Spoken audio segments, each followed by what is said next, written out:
Well, thank you very much. That was very good of you to stop the chat that's going on around the room. But I hope there's been some great conversations already taking place this morning.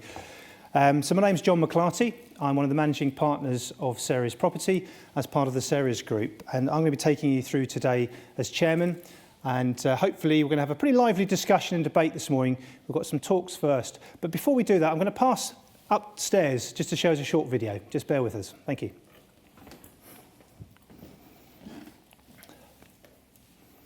Welcome to Hinxton Hall Conference Centre. Please can we have your attention for a short briefing. There are no fire drills planned today, so if the fire alarm sounds, please make your way calmly to the nearest exit. If you think you may need assistance when evacuating, please let a member of the venue staff know as soon as possible, just in case. Smoking is prohibited throughout our site, apart from at designated smoking areas. Please ask at reception for details of the nearest designated area. Please do not smoke outside the entrance. Lastly, if you have registered any dietary requirements or allergies, please make a member of staff aware, as food may have been prepared specially for you. Thank you for listening, and we hope you enjoy the event. Great, thank you very much. I think also we're not expecting oxygen to come down from the ceiling today, so hopefully that is us done, and we're not expecting any fire drills at all today. So thank you very much again, and very much welcome to Hinxton Hall Conference Centre. This is the grand family home of Hinxton Hall, built by John Bromwell Jones in 1748. Can I just have a show of hands who's not been here before? I'd be quite interested to see around the room. Goodness me. Well, I hope you enjoyed the setting and you came in this morning. It's a lovely morning out there. It certainly was first thing this morning. And what a great facility we have on our doorstep. And it's an absolute pleasure to be here to talk to you today. There's an opportunity to plan for our priorities for the coming 12 months. And that's very much what the Ceres Group is about. This is the second event in our series. And we're looking to inform, debate and question what's happening politically, but ultimately how it changes you within business and within your family farms or land holdings as well. So lots of challenging questions today, and I suspect there's lots to answer as well. Since we've last met many of you, the Ceres Group continues to develop. We're now up to our 6th office. The property team has doubled or tripled in size, and the rural team has doubled in size. We've been on quite a growth trajectory in the last 12 months. Lots of young, dynamic, keen people keeping us on our toes. So it's a really exciting time for the business. We're a combined business now of partners and professionals of over 80 people. So it's quite a team, and we're working closely together. But it's a real pleasure to talk to you today about the opportunities in our sector. We'll be looking at the farms and estates, we'll be looking at development and planning, and looking at the energy sectors as well. There's quite a lot of turmoil that's taken place over the last 12 months, and that's something we need to consider, not least the weather, interest rates, and budgets, all of which, in some way, shape or form, I suspect we'll be covering today. As we've seen in the last week, less than a week, isn't it now, we've had a budget, and there's significant discussion going to take place with regards to inheritance tax and actually that rate of relief, what's actually happening. We've still got some experts who in the second session after the coffee break will be talking us through that, and we'll have quite an extensive Q&A session for the audience here today. But just to pick up on a couple of commentaries over the weekend and discussions we've seen in the last few days, the NFU President, Tom Bradshaw, the budget not only threatens family farms, but will also make producing food more expensive. This is something we'll be discussing and debating today. The CLA have also commented on the impact that changes will have with regards to inheritance tax. 70,000 plus farms could well be affected with some of these changes. So it's time not to panic. It's time to look at the future, look at opportunities and plan professionally and look at where the opportunities lie with regards to that. We'll also be covering what's happening with the changes to the planning system, which directly impacts what's happening with energy, biodiversity and development itself. We've seen in the last few weeks some fairly radical decisions made by government, particularly with regards to house building and how actually planning applications are determined at a local level and ultimately hoiked into government at a national level. So some real changes. But before we kick off, and it is a government theme today, and we have this tussle, I suspect, emerging with regards to local government and central government and how the two will interact in the coming 4 or 5 years. It's going to be a fascinating tussle. I was in Basildon last night for a planning meeting, and it was quite interesting. The Basildon local plan, as many of you may well know, in the south of Essex, is in the Greenbelt. That authority has been resisting Greenbelt release for many, many years. I was there as a member of the public. There was only 3 members of the public turned up last night. Fascinating. I was expecting a room of 200 or 300 people. The debate was about building new homes, bringing forward employment, community and infrastructure. They're proposing to build 27,000 houses, of which 16 to 17,000 would be in the metropolitan Greenbelt, and 3 people turned up. Let's see what happens at full council on Thursday evening. It might be a very, very different story. But that's a Labour authority with a Labour government. That might be slightly different in other authorities around here, or particularly into North Essex, where you see Epping, particularly on the west, may have a different view to central government. But that government theme is there. And if you can remember what Ronald Reagan said a few years ago, I'm from the government and I'm here to help. It put a shiver down his spine. So let's just be aware of what's happening today. So there will be a lot of emphasis of what's been happening from central government perspective, changes in the budget, which we'll be covering off today. But as I say, it's my absolute pleasure to welcome you today. Thank you all so much for coming along and supporting us. And I'm now going to pass over to Rory Baker for the planning discussion.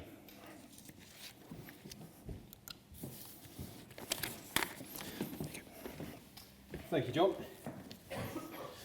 Good morning, everyone. I'm Rory Baker, Associate Partner at Ceres Property, and today I'm pleased to discuss the key changes in planning policy in the development landscape under the new Labour government. We'll examine Labour's major housing and infrastructure commitments, the latest national planning policy framework reforms, and the autumn 2024 budget. I'll also highlight opportunities these changes open up, particularly for landowners looking to navigate this evolving environment. So to begin with, our new Labour government, what were we promised? Well, Labour set forth ambitious goals to build 1.5 million new homes over the next 5 years, focusing on social and affordable housing to address the UK's housing shortages. This translates to around 300,000 homes per year, which Labour intends to achieve by reintroducing mandatory housing targets for local authorities. This is a reversal from the previous government's advisory approach and represents a robust push for accountability and measurable outcomes in housing delivery. Labour's planning strategy also includes reforms aimed at accelerating approvals, particularly for urban brownfield sites. Their commitment to infrastructure investment is equally significant, aiming to support housing growth with well-connected, sustainable developments with emphasis on roads and public transport infrastructure, as well as new towns to facilitate long-term growth. So, the National Planning Policy Framework proposed reform. So, Labour's proposed NPPF reforms were consulted on in summer this year, and they bring in significant changes to housing land supply and the tilted balance by reversing the key aspects of the December 2023 NPPF. First, they are reinstating the requirement for all local planning authorities to continuously demonstrate a 5-year housing land supply, regardless of whether a local plan is less than 5 years old. Additionally, a universal 5% buffer will now be applied across all authorities, further reinforcing the supply requirements. Labour has also strengthened the presumption in favour of sustainable development, placing a sharper focus on land supply policies when assessing whether planning policies are out of date. Together, these measures aim to ensure a more consistent approach to housing delivery and to expedite approvals in areas with insufficient supply. Transitional periods for local plans have also been introduced, allowing councils time to adjust to these new expectations. For local plans already at examination or Regulation 19 stage, councils may continue to use the current NPPF version, provided their housing requirement is within 200 dwellings per year of the new standard method housing targets. Greenbelt and Grainbelt. Is this a game changer? Well, first of all, what is Greybelt? Greybelt includes areas within the Greenbelt that don't fully meet national purposes, making them potential sites for development to address housing needs. Examples include previously developed land in sustainable locations or land that has a limited contribution to the strategic role and function of the Greenbelt. Looking at their policy goals, Greybelt land can be prioritised after brownfield sites, but importantly are exempted from the very special circumstances VSC test, streamlining approval for councils with high housing demand. However, the industry and public sector groups do have concerns that the grey belt definition currently is subjective and it may invite legal challenge. Some feel the criteria is restrictive and it limits eligible sites. There's also big debate on these golden rules. So Labour's requirement for 50% affordable housing on grey belt sites is seen as potentially unviable, which calls for more flexibility. The proposed government set benchmark land value is also controversial. And also the subjective criteria for the grey belt designation creates potential inconsistencies. Clearer government guidance is really recommended for consistent application across the regions. So now looking at the new housing targets and local plan making. Labour is also implementing a new mandatory standard method for assessing housing needs based on a stock-based approach. This calculation is expected to significantly increase housing targets in many regions. For instance, local authorities which have had historically low housing targets may see substantial increases, reflecting both the current demand and Labour's broader housing goals. We are already seeing in some instances significant uplifts across East Anglia. However, local authorities preparing new local plans have responded to these proposed changes in very different ways. Referring to John's example of Basildon Borough Council, for example, they have embraced the new targets recently imposed and have published a draft plan that seeks to meet 27,000 homes as a target. In contrast, if we look at something like Breckland District Council, they have paused their plan making until the new NPPF is adopted, awaiting further clarity on its housing requirements. And meanwhile, St Albans District Council, which have just consulted on a regulatory 19 plan, is pushing to submit by December 2024 for examination to benefit from the transitional arrangements. So, the budget. Well, Labour's autumn budget really underscores its commitment to planning reform. They announced a response to the NPPF consultation is expected by the end of 2024. Although this might slip, with the Planning and Infrastructure Bill following in early 2025. A 10-year infrastructure strategy is due in spring 2025, which will guide development across the UK, aiming to streamline planning, ease zoning restrictions and speed up planning approvals. To boost planning capacity, £46 million has been allocated to recruit 300 junior planning officers. The Affordable Homes Programme receives an additional £500 million to create more affordable housing, while £3 billion in guarantees will support the SME developer sector and build-to-rent projects. And a further £47 million has been designated to resolve nutrient neutrality issues delaying housing in certain areas. Labour's targets also include 1.5 million new homes, as we've said, and significant investment in transport infrastructure with £650 million towards local transport schemes and £200 million for sustainable transport in urban centres. The reforms aim to simplify the planning process, enabling faster approvals and creating a clearer pathway for developers and landowners. So, what are the opportunities? Well, in response to the significant increase in some mandatory housing targets, there are compelling opportunities for early speculative planning applications to address the housing need in the short term. The urgency of delivering new housing underscores the potential for proactive submissions, especially where there is evidence of demand and political support for fast-tracked approvals. Furthermore, the scale of housing demand highlights the need to pursue larger strategic developments such as urban extensions, garden villages and new towns. These proposals align well with the government's support for transformative growth, as we have seen in the recent New Towns Call for Sites published by the government. Indeed, we have seen the recent decision by Angela Rayner to call in a 8,400 home new town project in Sittingbourne, Kent, hours before it was recommended for refusal at planning committee. And this is a clear indication of national backing for strategic planning.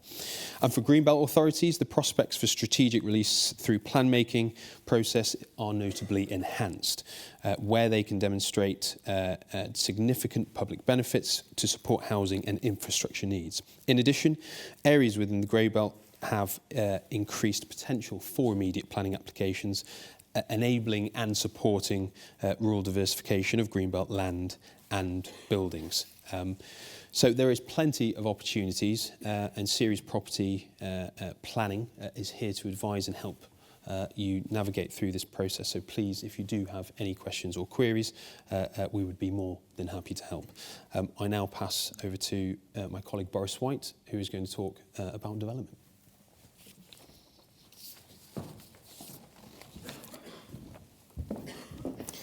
Thank you, Rory.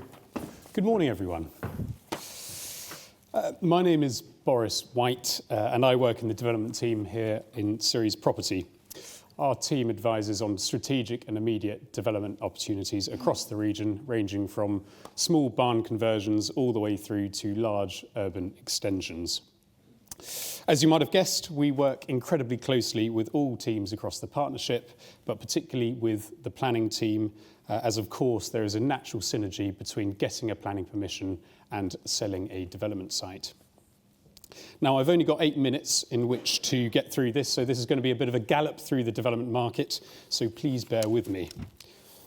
So to kick us off, at a high level, you will have noticed we are experiencing the very pleasant situation of a reduction in the Bank of England base rate, which has had an immediate impact on mortgage affordability, leading to general positivity in the marketplace.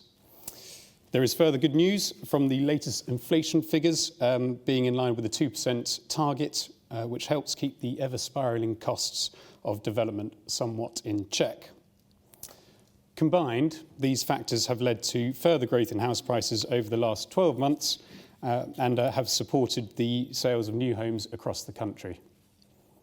This renewed confidence is very well illustrated in a number of recent mergers and acquisitions within the PLC house building world, most notably the very recent merger of Barratt's and Red Row Homes last month.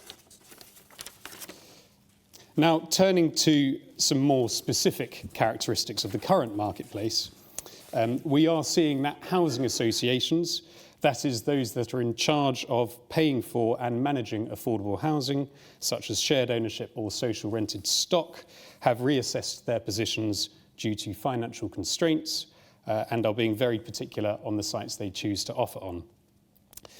Now, why should you care? Good question. Well, affordable housing makes up an increasingly large proportion of the housing stock on new build development sites, and hesitation from these providers will have an impact on overall land values and subsequent delivery of units. It is also taking an incredibly long time to pin down these operators and hold them to a deal.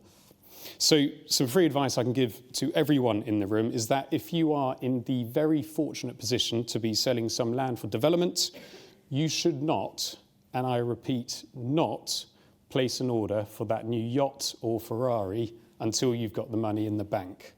There is nothing worse than potentially losing a deposit contingent on a land deal, because there will be delays, I promise.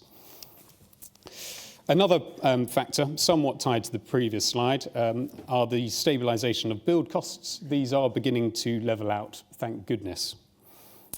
In addition, the volume of new homes transactions remains stable, and very pleasingly, recent research has indicated that national house prices are forecast to increase by up to 4% in 2025, and a whopping 23.5% by the end of the next 5-year period. Taking into account inflation, this sort of equates back to about 11% in real terms house price growth. Now, moving on to everyone's favourite subject at the moment, the impact of the budget. To rattle through some things, you've obviously all had a look at this quite a lot already, but some things we've picked out from a housing perspective are potential rent caps for social rented housing, which is currently out to consultation, might affect the land values that housing associations are able to offer, which will impact what you get in your pockets. The promised additional £500 million in grant funding for affordable housing programme will provide a boost to housing associations and hopefully entice them back into the marketplace. Stamp duty relief for first-time buyers for houses up to £425,000 is currently set to end in March 2025 and revert back to the previous threshold of £300,000, with no hint in the budget of a potential extension. This will increase costs for first-time buyers. And lastly, initiatives for first-time buyers or lack thereof suggest schemes such as the touted Freedom to Buy scheme, which was meant to be a rebrand of the Mortgage Guarantee Scheme, have fallen by the wayside for now. As you can see, there is a lot of detail that needs to be worked out, but the general feeling is that the government intends for affordable housing to make up a very large part of the next, of the target 1.5 million homes over the next 5 years. So, on to the very exciting stuff, planning. Sorry, Rory. Labour have obviously decided to radically shape up the current framework and impose higher housing targets on almost all local authorities across the land. This will naturally require more land to be brought forward through the planning system to meet this demand, and indeed, we are already beginning to see the effects on the marketplace. There has been a noticeable increase in competition between land promoters and developers trying to secure good strategic land opportunities. Most interestingly, we've seen an increase in the number of freehold sales, which perhaps indicates that landowners are willing to part with their interests early to release capital and restructure rather than wait for planning to be granted. Finally, grey belt, which is a big topic of discussion, for which there is little detail currently. A couple of points we've picked up on is the potential implications of new compulsory purchase powers being given to local authorities and the subsequent calculation of benchmark land values and all the disadvantages that that entails. Another element is, of course, the 50% affordable housing requirement for greenbelt sites, which will have a huge impact on viability, potentially leading to stalled developments, and will no doubt result in very, very long arguments with councils. All in all, though, there is a much more positive attitude towards planning, with lots going on and lots to consider at the moment. So, market outlook. We are almost there. This is my last slide, you'll be glad to know. And that is not a photo of me, by the way. I don't wear Adidas. So, in summary, the key takeaway here is that we have an improving economic outlook, which, when combined with a more favourable planning climate, will present further opportunities to bring forward development sites that were less likely to gain traction under the previous regime. Whether it be a small scheme of barn conversions or a very large urban extension, we are of course on hand to navigate both the planning and commercial negotiations on your behalf, should you wish. Thank you for listening, and I'm going to pass you on to my next speaker, John J. Lyles from M1 Agency.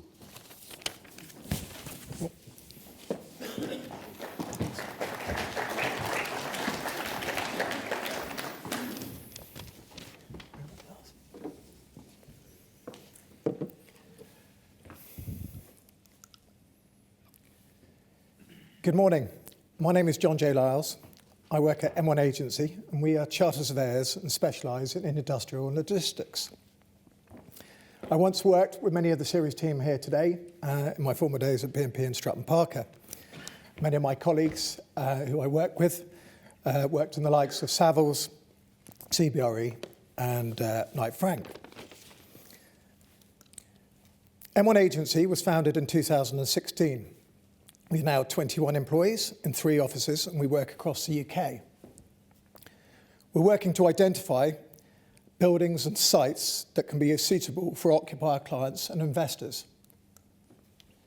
As a team, we've grown quite quickly in 6 years, not quite as quickly as Ceres. M1 Agency work with landlords, occupiers, funds, and work with the best-in-class professionals. We work from cradle to grave or cradle to cradle. We try and unlock pre-lets to maximise investment in industrial logistics. We work with logistic buildings, distribution parks, open storage, film studios and data centres. My personal experience was I'm a farmer's son, and I'd love to sit here chatting about AB15, the North Norfolk Coastal Group, English partridges, and remind everyone that I was ferret racing champion in 1989. Today, we're going to see if we can extract value from real estate, looking at what M1 can do. Unfortunately, North Norfolk, where my family farm is not the Golden Triangle, nor is it the epicentre of logistics. However, my modest story is involved in the storage of boats, which you see here before you. Closely located at Brancaster, we seek the opportunity to use the teleporters on the farm to extract boats and store them in our old piggeries, grain barns, and the sugar beet pad you can see before you. This was a catalyst and a modest campus for small businesses. What I'm going to do now is just run through a few slides and show you the kind of things that M1 do. We're not here to suggest that every farmer or landowner should sell out for sheds.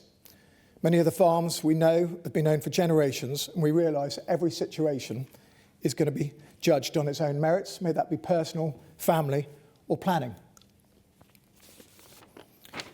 My first case study, the former Anderson's timber plant on the A12. Anyone who's familiar with it, Marks Tay. This was a 20-acre site with crinkly aircraft hangars covered in asbestos and brambles. My colleague, Edward Spooner, described these as cattle sheds and frankly told me to knock them down. We repositioned these warehouses, removing the clad, and made them institutionally acceptable by spending approximately £20 a square foot. It was a very simple asset management strategy to unlock these pre-lets to the likes of SIG, Longwater, Woodland, and Cadent Gas. Really strong covenants, a small budget.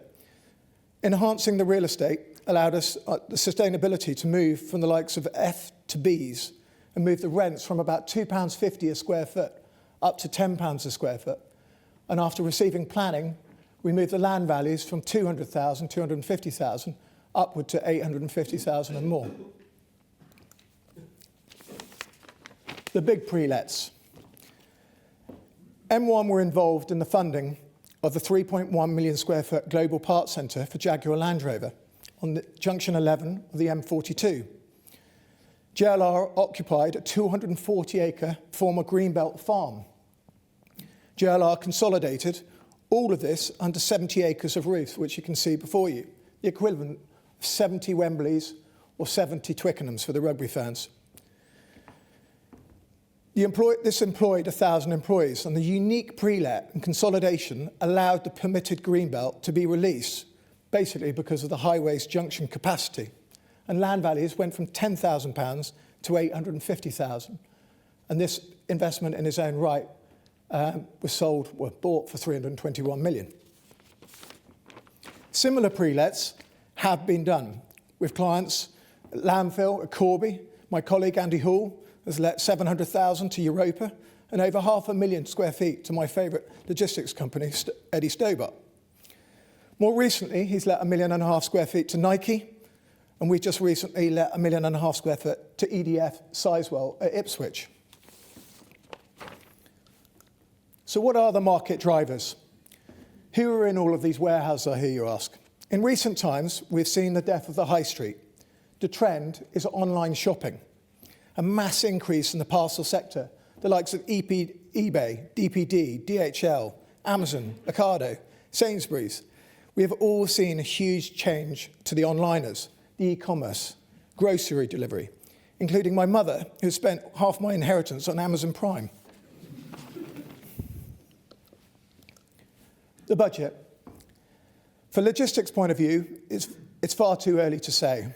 But what we can say, as Labour have promised, much like the others, a simplified planning process. Labour are reviewing greenbelts, and M1 can say that we've already sold a greenbelt site for 30% more than last September. Labour have said they will fast-track data centres, solar, wind, gigafactories, which they did this morning, and sites of national importance. Investment. So why invest in sheds? Logistics is the best performing sector. Logistics is low capital intensive. There are strong prospects for growth, may that be rental or capital growth, and there are occupier requirements across the broad width of the UK. Our constrained planning process will drive rental growth.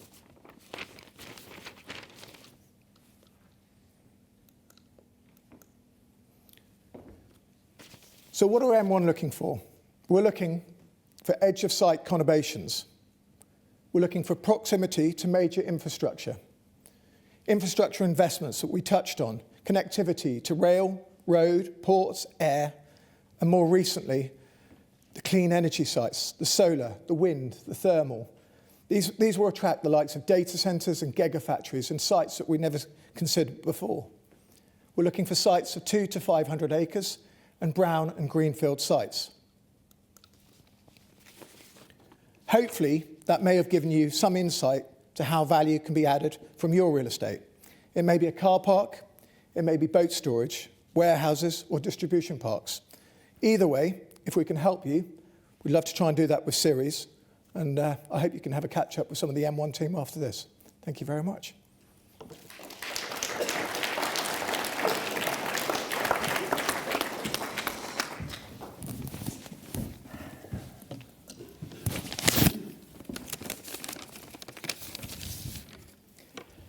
Good morning. My name is Peter Cole. I am a partner in the land consultancy business. My first caveat slightly this morning is that my wife and I have had our first child as of 5 weeks ago. So I'm currently running on very little sleep because she decided to turn nocturnal. So if I do ever slip up, please bear with me. So in the land consultancy business, these are the services that we currently get up to. We see ourselves as specialists in all these areas. Today I'm going to be focusing on renewable consultancy and compulsory purchase and compensation, i.e. energy and infrastructure.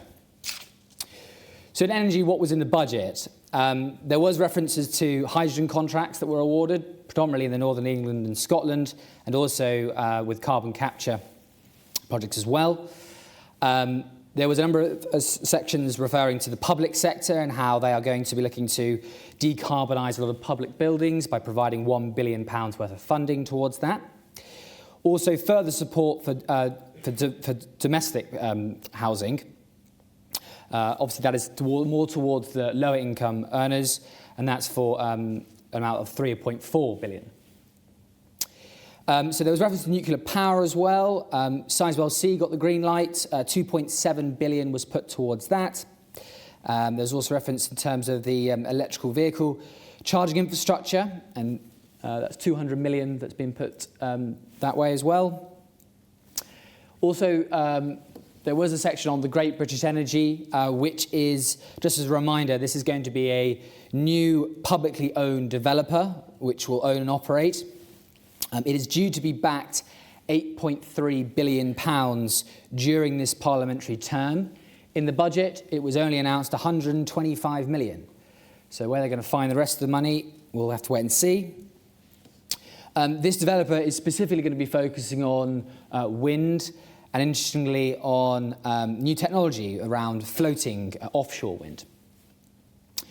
And then finally, grid enhancement. So in the budget, they state that accelerating grid connections and building new network infrastructure is vital. As I'll come into a little bit about the challenges, that is a commitment, but how they're going to do that is currently unknown, and discussions with Ofgem and the ENSO are currently underway. So the challenges. Before the budget, Labour announced this Clean Power 2030 action plan, in effect to decarbonise electricity by 2030. Rishi pushed this back to 2035, and Keir has dragged it back to 2030. However, massive challenges to try and achieve this. The first one, as I've touched on, is the grid application process. Now, if you're involved in any energy schemes at the start or coming to the end, you may have heard of this idea of grid reform. What that means is there's too many grid offers that are being offered what is needed, and also the grid offers that have been provided, a lot of them are never going to be used. It's all clogged up. So untangling that is a massive challenge. Regulations and planning barriers. So at the moment, a lot of these schemes, as John Joe's touched on, a lot of them are looking at vast acres, and they require nationally significant infrastructure projects using very expensive, long planning processes. So they're looking to fast-track that. How they do that is a challenge ahead. And finally, infrastructure and modernisation. A lot of the large bits of infrastructure, including sort of the 400 kV lines you see, the very big ones, they were put up in the 60s, the 70s. And they're very, very dated. So trying to hit these targets is going to be a real, real challenge to try and put new ones up and renovate the existing. So where is the opportunity? So as you may have seen already in the last 3-4 months, there's been a number of very large solar and battery schemes that are propped up in the public domain. You're going to see a lot of this going forward in the next 12 to 24 months. Wind, there was a reform on onshore wind. However, the challenge still remains with planning. A lot of these wind turbines, to make it viable on a commercial level, are even bigger now. So you're still going to have challenges on the planning front. I've put hydrogen and AD together, anaerobic digestion that is. Now, crystal ball gazing from me is I think you're going to see a lot more of a combination of those two coming together, and the real drive with AD combined with hydrogen. EV charging, reality, it only really works when you're surrounded with some kind of diversification. Okay, so that's either small scale, your farm shop, or John Joe's big sheds. Data centres, again, John Joe's touched on. At Ceres, we are doing a number of these sites at the moment. It's very exciting, buckets of money involved, but it's this energy element which is the real drive. So it's looking at the opportunities, and that brings me nicely on to the next point about private wire connections. So local high consumers. So you as landowners should be looking at the gravel pit next door, the water sewage treatment plant, the guys that are using a huge amount. They are committing towards getting this net zero, and therefore supplying the land for that private wire is going to be a massive opportunity. So moving on to infrastructure. So what was in the budget? The big one was they're going to fix an extra 1 million potholes per year. Hooray. But they were lacking massively on details of the roads. So there was only the A47, the one up here by Cambridge, and the A57, that were mentioned to give them the green light. A few schemes have been scrapped altogether, but for me personally, I was shocked that there was no mention of the Lower Thames crossing. That is the biggest road since the M25, and it's the most expensive planning application ever, and there was no mention of it. So a lot of it has been kicking down the road in terms of we'll find the money eventually. There was lots of mention of rail and rail upgrades across the northern England. The Transpennine route was mentioned there. There was also this big commitment around east-west rail, and the idea of that is it's opening up lots of development. And finally, and then HS2, which we've mentioned for a number of years, so I'll move quickly on from that. And then digital infrastructure, which they said they're going to provide more money, £500 million worth, to try and hit their gigabyte broadband coverage by 2030. So the challenge is there enough money? I think I've slightly hinted that already. Regulation and planning barriers. The same things applies with the energy sector. So a lot of these schemes do require long, expensive planning processes, so how they streamline that is going to be a challenge. And then finally, something that Boris did touch on is this idea of reform and hope value with compensation. Now, that wasn't in the budget. It was part of the manifesto, and there's very lacking in detail of that. But in terms of that is a worry for people who have got those longer-term strategic sites, where potentially if you can't evidence that you're going to have that in the short term, you're going to be looking at lower values. So a bit of a concern there. Finally, where's the opportunity? The obvious one is east-west rail. So my development and planning colleagues are working with a lot of landowners that are affected by this, looking at strategic sites, promoting those sort of new, very large-scale schemes. Then you've got the local schemes, though, and that's something for all the landowners in the room. So if you've got any new electric pylons, any electric pylons that are having upgrades, that opens capacity and opportunity for energy development. Obvious one is around roads, so small-scale road schemes opening up development as well. And then finally, touching on my point earlier around AD and hydrogen, is if you are having any new gas mains and existing gas mains, I think it is worth re-reviewing those over your land.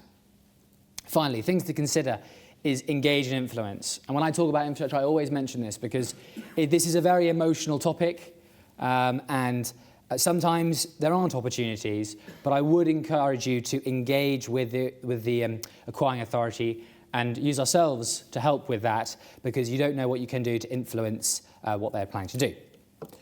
Brilliant. That's all from me. Thank you. Pete, thank you very much, first of all. 5 weeks in. That's, for those in the room that have been to week 5 of having a newborn in the house, well done. It's now Tuesday, or is this Wednesday? I'm not sure. What's in your head today? I don't know. But look, thank you very much. So I think what we're going to do, we're going to have a little sit down, have a chat. So what I'd like to do is just ask some initial questions to our panel today, and really just open up to the floor and have some discussion around what's happening in our property sector.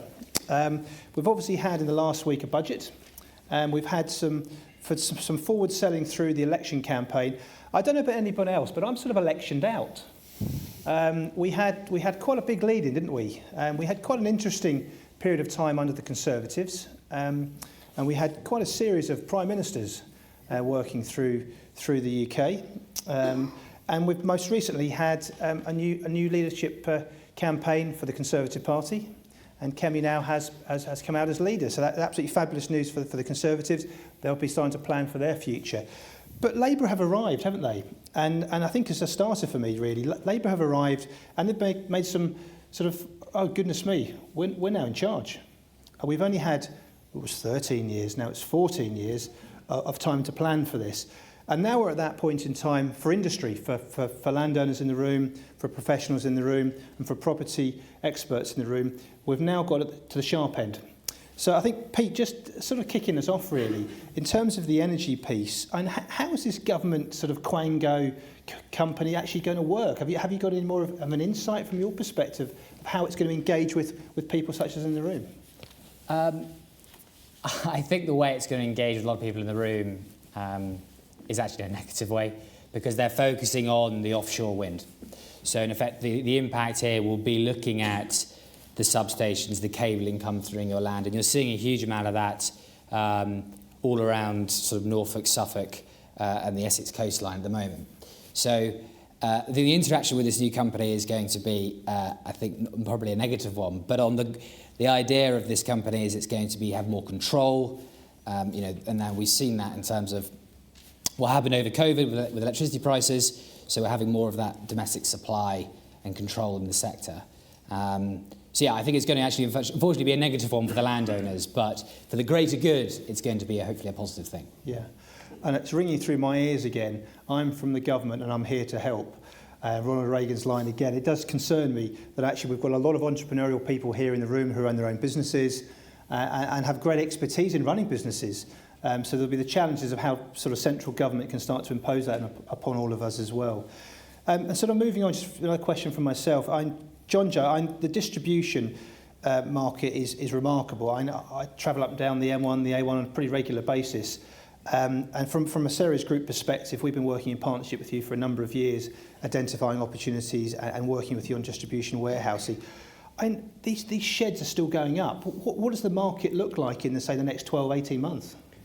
It's an interesting question. I think we touched on the death of the high street. I think we saw probably the fastest move into industrial logistics from the death of the high street. COVID fast-forwarded that process, and I lightly touched on the groceries and what my mother was spending on. But there is an element of a lot of the buildings that we used to operate in and occupy were low eaves, and there's a big trend towards moving to ESG.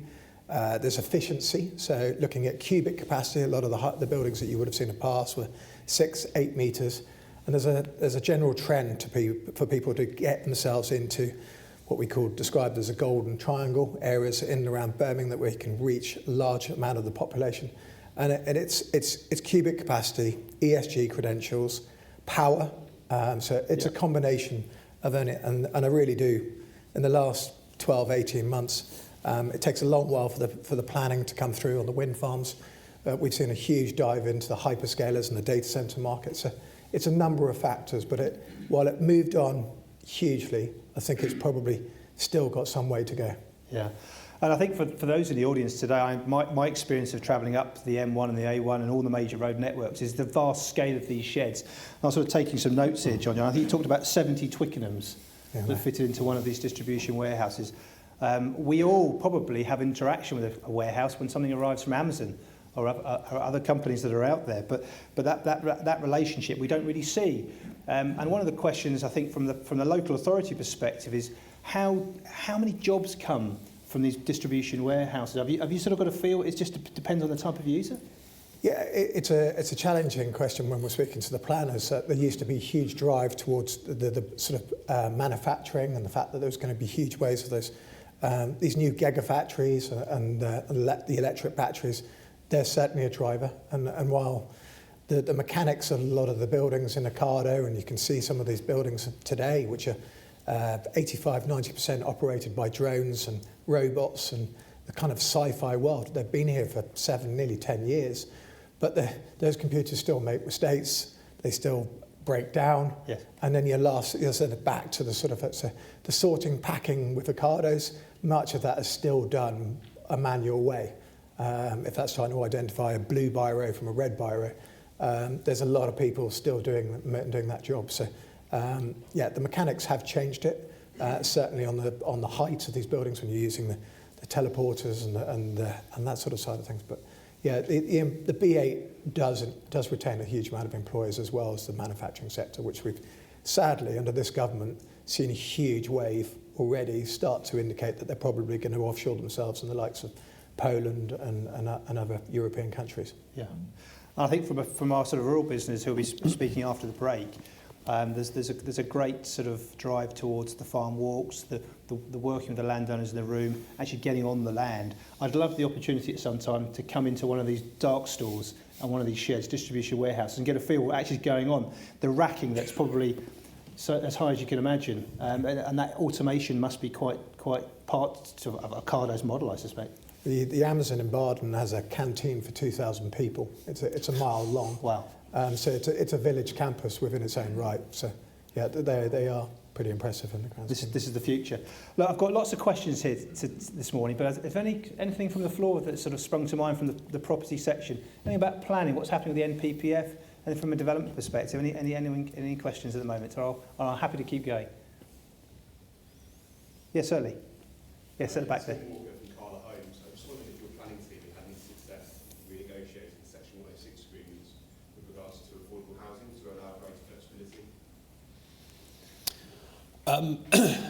Probably not since the NPPF reforms have come out, especially the budget. S106 contributions, as you know, in affordable housing is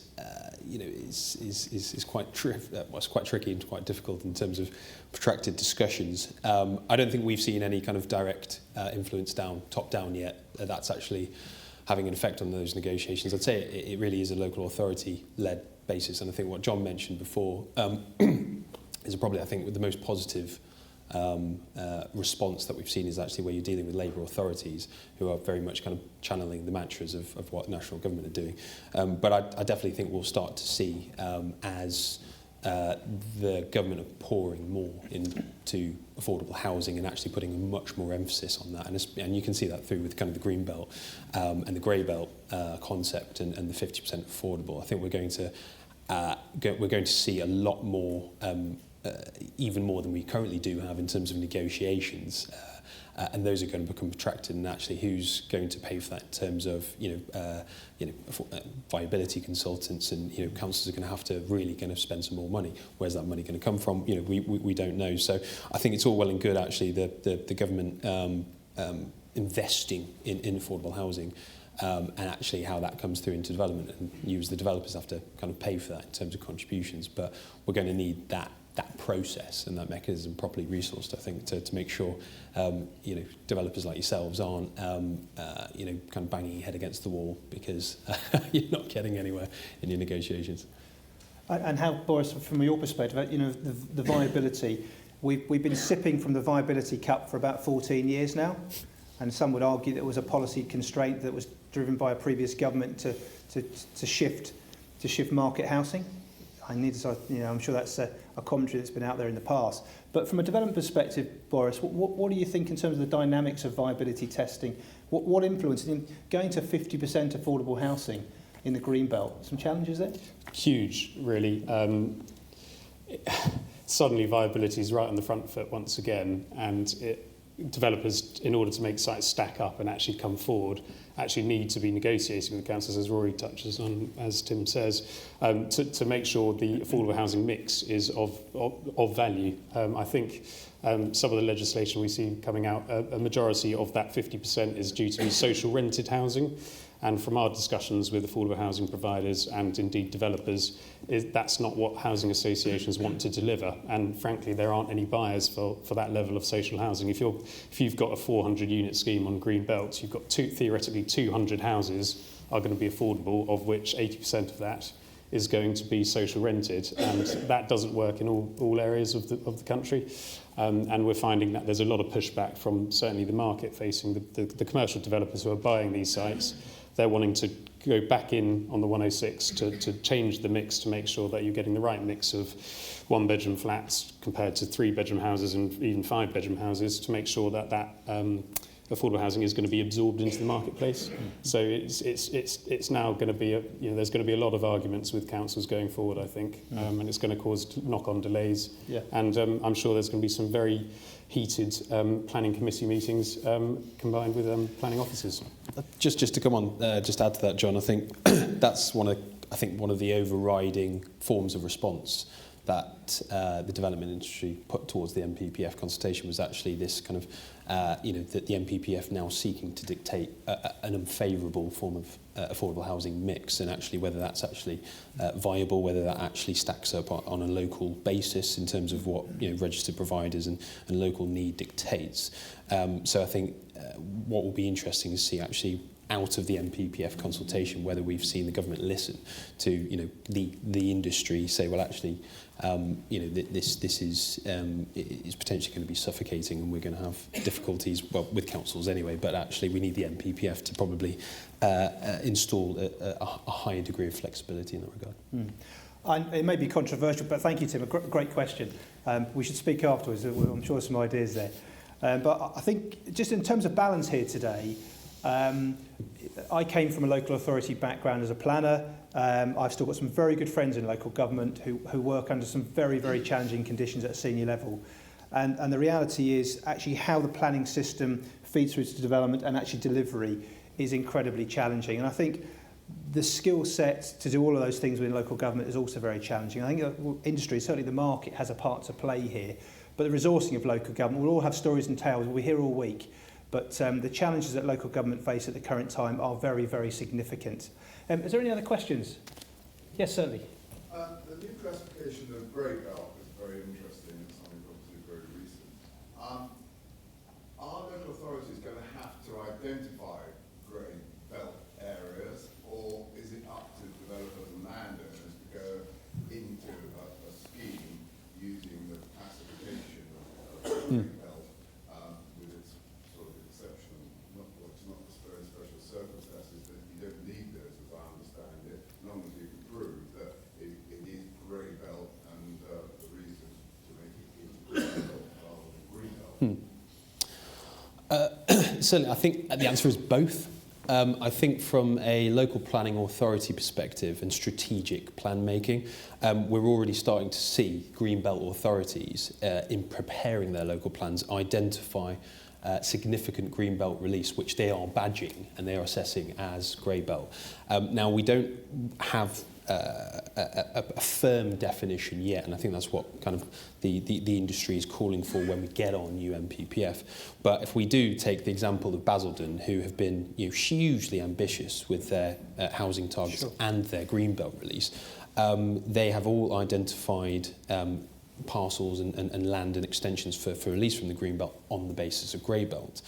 However, staying with Basildon as an example, in the lead up to the publication of their latest draft plan, which they've shown this significant greenbelt strategic release, there have been a number of developers and landowners submitting speculative applications, and since we've had this grey belt concept, we've seen a much more favourable reception from planning officers who identify that previously there was maybe a nervousness about greenbelt speculative applications coming forward, very special circumstances test, a very high bar to meet in terms of policy threshold. However, we're now seeing, well, actually, if developers and landowners are putting forward realistic sites that could be reasonably considered as grey belt, then they're entertaining the conversations. There's much more engagement, willing to work with developers and landowners during the lifetime of an application more positively to say, well, actually, we're a grey belt authority, we've been massively under-delivering for years.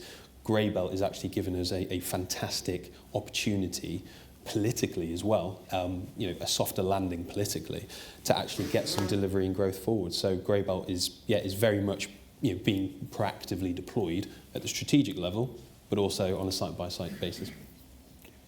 And George, I was interested to hear about your Greenbelt site and in terms of the value change. Are you getting, is the phone red hot, or whatever the expression is? What are you seeing in terms of Greenbelt? I think the Greenbelt, I think people just took a view on the Labour government of what they were promising. Certainly the site that I was talking about was in Chingford. It was identified at Greenbelt. It was going to be a real struggle on planning. But as soon as it was announced that the Labour government, a site that had sat there dormant for the best part of 9 months, we suddenly had new offers hand over foot, and people were taking a genuine view. So we sold a site for about 30% more. I think that, again, coming back to the power situation and affordable housing, we've got Marks and Spencer's out in the market. It was widely known about looking for 1 million square feet, and that they want to have a site next door to 300 to 400 affordable homes. So there's a sort of glove in hand, sort of that they're trying to attract employment.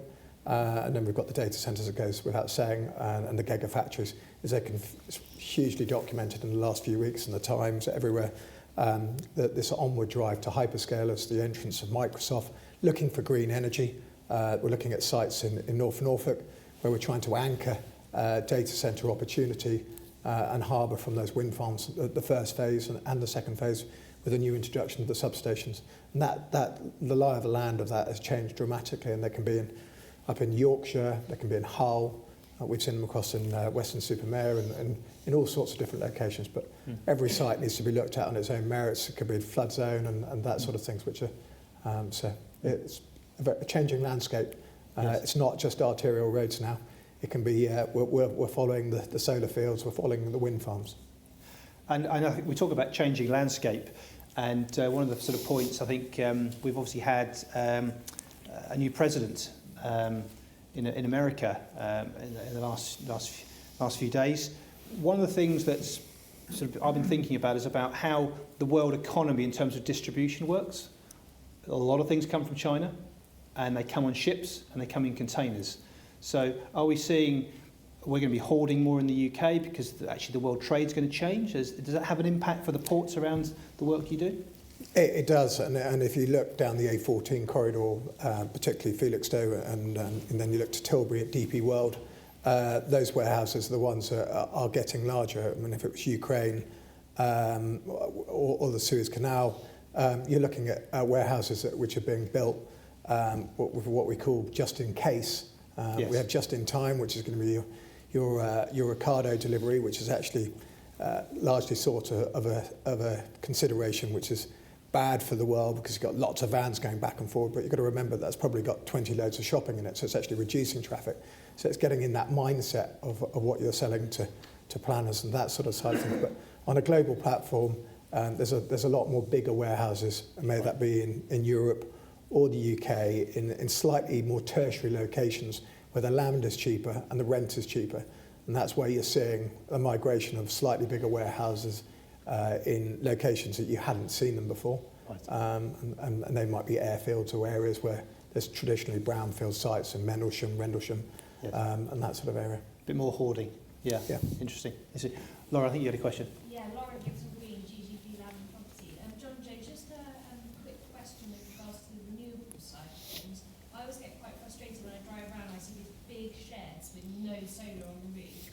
I know that obviously I love advising farmers on solar, but are you seeing a shift in planning regulations for requiring solar to go on the sheds that then obviously be the occupiers of them? It's a very good question. It is on a case-by-case and authority-led scenario. So actually, it's dreadful. It's coming down to if it's your electric points, your power availability, and your solar. Interestingly, and I should have touched on it, but the Marks Tay A12 interchange, it was a conditional planning that we actually had to put 75-80% solar on those roofs. And the reason it's not 100% is because you've got the skylights, which are going to be natural lights to come through that. So there is a definite change, and it is moving by authority. More often than not, the likes of Prologis, which are some of the large lead developers, they actually write the policy for Bedford. So it can be dependent on authority by authority. But the move credentials on the ESG, protecting wildlife, it's all, the dynamics have hugely changed. And I would say, if you'd asked me 2 or 3 years ago, if we were putting all these add-ons, they come at cost, and that's going to be reflected on land value, what the landlords they can recoup. We used to ask the occupiers, and it was sort of, they didn't really want to get involved in it because it affected their rent. Now, you look at the DHLs, the Amazons, they've all got a corporate commitment, so they're all largely moving towards it. And I think it's safe to say, certainly on the rural element, which you'll hear today, that those ESG credentials of buying land and compensating from that development is starting to move forward. Thank you. And Boris, same sort of question really, in terms of that's the solar piece. Sustainability, a big part of, in terms of negotiating deals, what are we seeing? Being near solar is important now from a land's perspective, or just immaterial? Well, it depends if you think they look pretty or not, I suppose. We're not there yet in terms of how, if it costs £15,000 per plot to put solar on the roof and make it really energy efficient, we're not seeing that reflected in the sales prices. Mm-hmm. So developers, frankly, aren't choosing that way forward. The only times I've seen it actually, things like air source heat pumps have been conditional on planning. So where local authorities have imposed that requirement, we've seen developers accede and agree to that, and of course that's going to increase the cost of delivery. But otherwise, no, it doesn't really add too much of a land value at the moment. We're seeing some interesting things with Octopus Energy. So a bit of affordable housing is no bills for 10 years, and maybe that's a bit of an incentive. But as to how that plays out is, up in the air at the moment. So, thank you. Another question here from the front. Yeah, James Williams from M1 Agency. One for you actually, Peter. Apologies to answer the question when you probably need to sleep.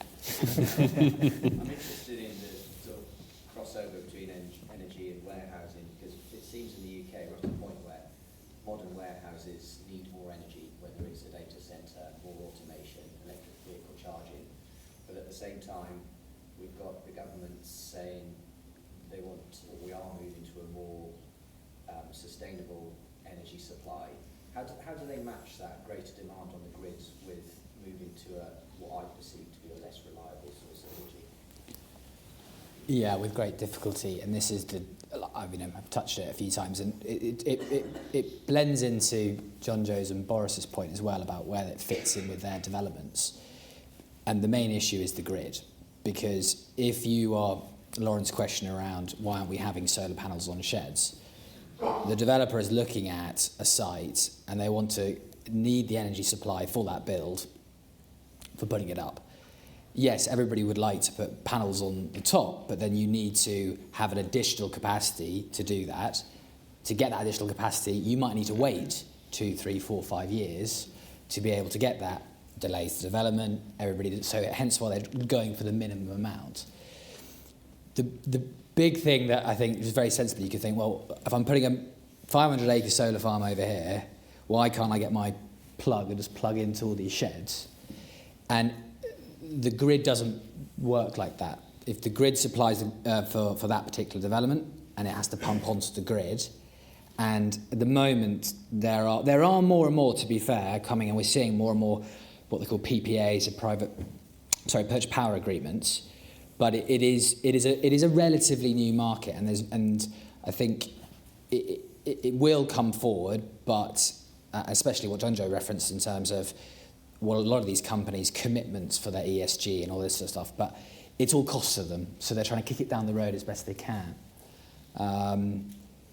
I think to make it more reliable, there's this big push around short-term storage. And that was a big phase about 3 or 4 years ago where everyone's trying to put batteries on. Landowners loved it, got loads of rent for a small bit of land. But now National Grid have turned around and said, oh no, we don't need all that. So they said there's about 100 gigawatts worth of offers out there for batteries, and now National Grid said we only need 20. If you're a battery developer, sorry if you're in the room. It's not a great market to be in at the moment.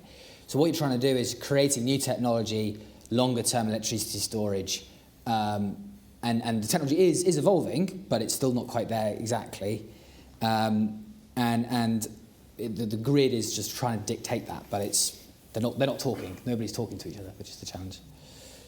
Thanks, Pete. I think it's quite interesting. We're spending a lot of time talking about energy, and over the years we've had these sort of discussions. It's not been the priority, so things have changed significantly in terms of that conversation. Do any more questions from the floor? Yes. From a small residential developer's point of view, we have to live within a rules-based system, so there's a national planning policy framework, the local plan, design guidance, neighbourhood plan, and this sort of thing.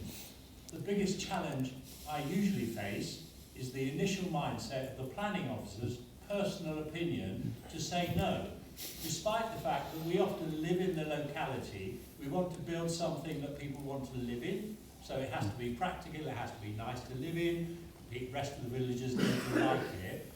If the government want to unlock the potential from these so-called greedy developers that are hanging on to land banks, we'd love to cash some of ours in, but the no mindset from planning officers' personal opinions is at best slowing us down and costing us a lot of money, and at worst stopping us. How are we going to overcome that challenge? Yes, the presumption in favour of sustainable development. Aha. Exactly. And I think local government as a body has a balancing act, as always. And I can speak a little bit from my previous sort of planning hat. So we've got to start with that premise. You know, if you want to have good schools, you want to have good roads, you want to have good infrastructure, all put your hands up. If you want housing next to you, get your hands down. And that's the NIMBY culture we all operate in. So I think your point's very, very well made. But that presumption, one of the things that we've been talking about, Roy and I, is about business. What businesses, SME, small developers, they're on their knees. You know, the legislation for submitting planning application, but the genie's out of the bottle. All of these things have to happen before you can have a conversation about a site, because the local plan process is so far down the road. We're strung by all of these process and procedure. It requires strong leadership in local government. It requires a planning team that is positively forward-thinking, not trying to find sort of negativity around every problem. So it is very much a balancing act. I'm sure, Rory, you've got stories to tell, but we've been in this situation many times. Yeah. John's absolutely spot on. I think a big issue is resourcing. Now, there's been a big kind of push and drive from Labour. These wonderfully positive announcements, when they first got in. We've had the NPPF, we've had the budget, all this kind of legislation that's going to come to follow in the years, which is going to invest X millions of pounds into hiring new junior officers, etc. And I think that will go some of the way, but I think that for me is it needs to go further, and that's the problem, because a chronic lack of resourcing at local planning authorities just put absolute strain on what once were good planners, and simply they just haven't had the support. And that's, John and I have had a lot of a positive experience with planning performance agreements. Now that's something that some people turn their noses up at, but we've had very positive experiences where actually local authorities are being quite bold and saying, well, actually, we're going to charge, X thousands of pounds, tens of thousands of pounds to deal with your planning application, but actually you're going to get committed officers, you're going to get specialists dedicated to this, you're going to get clear timescales, milestones, objectives that are held accountable to. Now it does vary in terms of the consistency from local authority, but we've really seen the best kind of change on a local basis when they're properly resourced and you've got dedicated specialists dealing with your planning application. And I think, as John mentioned to it, there's always that political sway, in terms of what is the local politics saying, we should or should not be supporting, what colour is the council, and that has a natural sway in terms of what planning officers are willing to fight for, and or what they're willing to just bow down behind the party line. So I think if you can get those two elements right, get kind of the politics right, like John said, strong leadership, but also proper resourcing of a planning team is probably a good recipe to start with. Brilliant, thank you, Rory. Look, I'm conscious of time. I think we're going to have a pause there and take some teas and coffees for about 20 minutes or so. But I hope you've seen from the property group this morning from Ceres that there's some real experts in the room. And it's a healthy debate, isn't it? We're going to move on in the second session more about the rural economy, and we're going to have some great speakers. That's going to be chaired by Jason, who's going to be chairing the next session. But thank you all for the first session this morning. We'll break for some coffee, and thank you very much, panel.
On.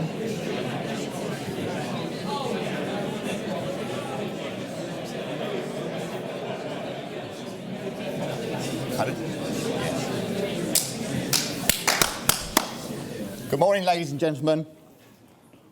Welcome to part 2 of our Planning Your Priorities. We now see a shift to the rural sector. Obviously, last week has given us much food for thought, and will direct what we're going to discuss in this second sector. We're going to look at the implications of the budget on farm businesses and their assets, and actions to be taken in the near future, and also in the medium and longer term as well. We face changing seasons that bring challenges and opportunities. We're also going to look at how Ceres Research are looking to deliver practical solutions to the rural sector.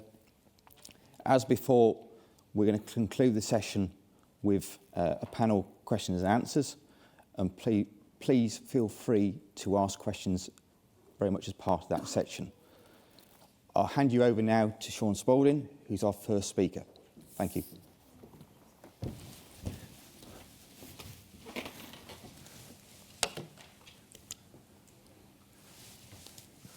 Hello all. Yes, my name is Sean Spalding, as well as being the Finance Director at Ceres. I also run a tax and accounting practice, and I have to start with this general disclaimer that what you're going to hear in these upcoming sessions are general advice. Your circumstances will be individual, so you must take specific advice yourself before you take any action. So I've been trying to take some positives, at least from the budget, because it's clear that despite the Labour cabinet not having any business experience, they are no fools, they're not idiots, they have a political cunning, and they hold that up to a socialist framework. A lot of us, before the budget, were trying to help clients exit, retire early, sell some assets, because we thought that the 10% business asset disposal relief was either going to be seriously curtailed or taken away. but in fact it wasn't. So I think that's a positive. The rates do go up to 14% from April 25 and 18% from April 26. So you do still have an opportunity to conduct some tax planning before next April on that basis. Remember, a deal takes time. Something we knew before the budget itself is that the national living wage goes up to £12.21. That means that if you're employing a 21-year-old, their starting salary is £24,000 per year. That will affect the farming and other businesses who run things like cafes, farm shops. The economic thinking behind that is that people on those lower salaries will spend more of that money, which goes back into the economy, so it's costing you more, but you should get some of that back. I'll leave it to you whether you agree with that economic theory. The other big thing in the news, of course, was the employers' national insurance. They've done two things. They've dropped the rate at which you pay it down to £5,000 from £9,100, and they're adding 1.2% on the rate.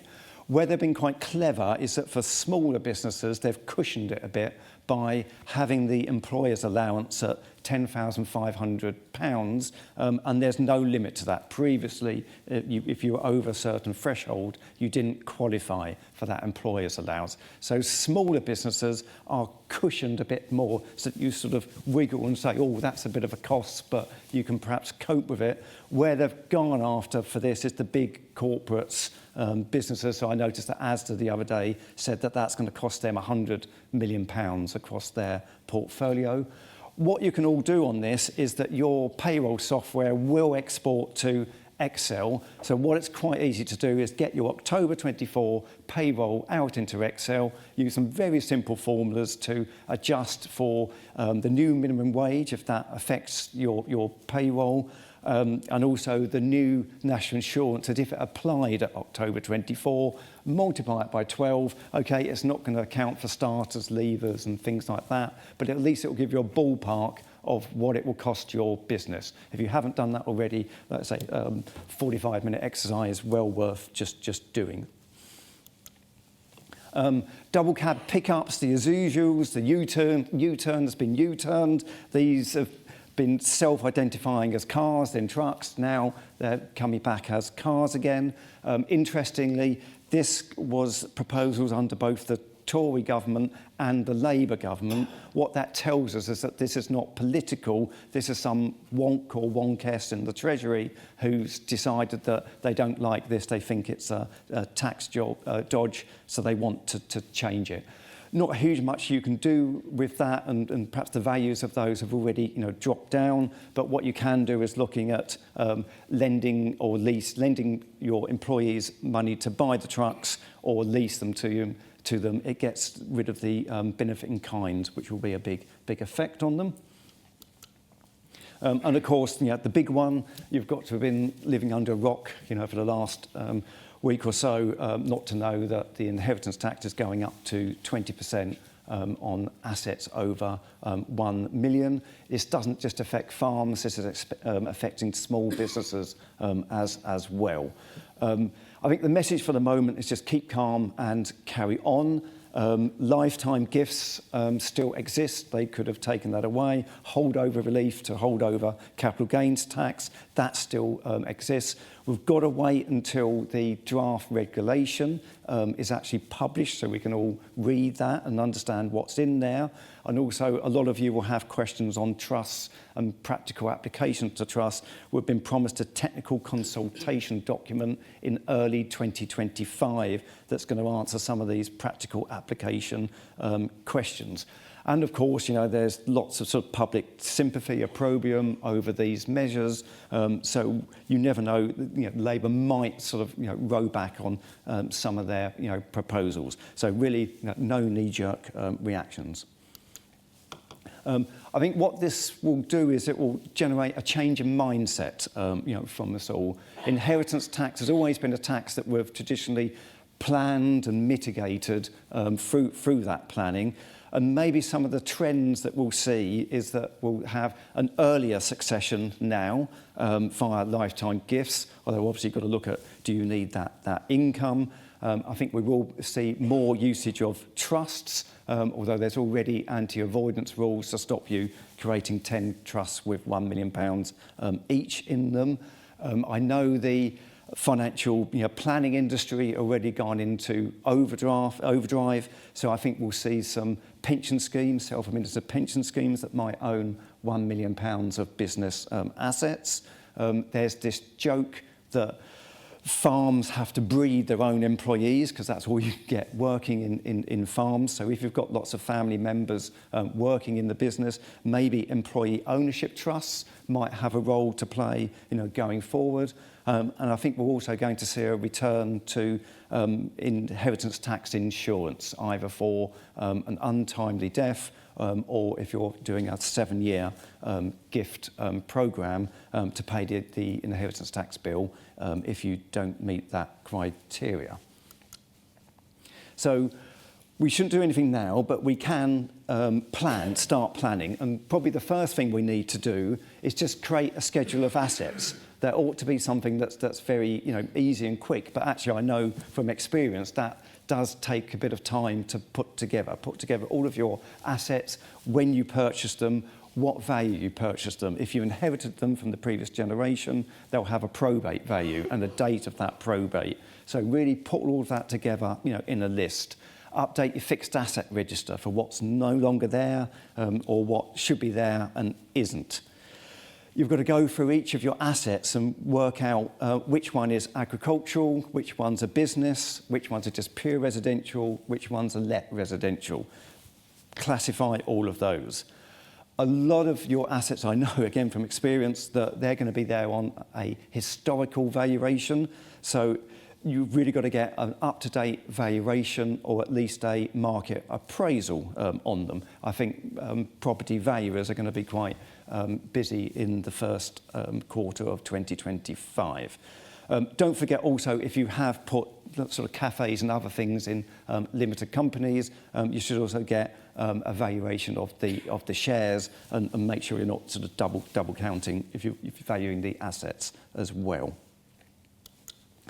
The next thing to do is to work out what people you've got, who you've got in your sort of extended family and network, and when do you want them to succeed? What's the timescale of that? Against all of those assets, you've got to put against it who owns it. Does the trust own it? Does Auntie Mabel own it? Who owns all of the different assets? It's rarely one person or one group that owns everything, exclusively. Once you've got those two pieces of the jigsaw, what the assets are worth, who you want to succeed to them, and on what time scale, that's when you'll then think, right, how do I make planning for all of this? And I think you'll be using one or more of the options that we presented earlier. There's not going to be a one solution fits all to this. You'll probably do a bit of a mix and a match. Remember as well that you've got to look forward, because inheritance tax is a death tax. So if you're thinking that I've got a development opportunity on my land and I actually want to extract those profits versus rolling them over into something else, then perhaps there's no point locking that up in something simply to avoid inheritance tax that you won't pay. And I think finally, the point here is use your Ceres, advisor, your Ceres rural farm advisor or your property advisor, because they will know you, they'll know your assets, they'll know your family members, they'll know your risk profiles. They'll be able to help you, because tax advisors are all generally very, very good, but they're only as good as the information that they're given for brainstorming, and only as good as the questions that are being asked of them. So do use your Ceres agents to help you with that. That was a very quick overview. I'll hand over to Michael Anderson, who will start fleshing that out in more detail.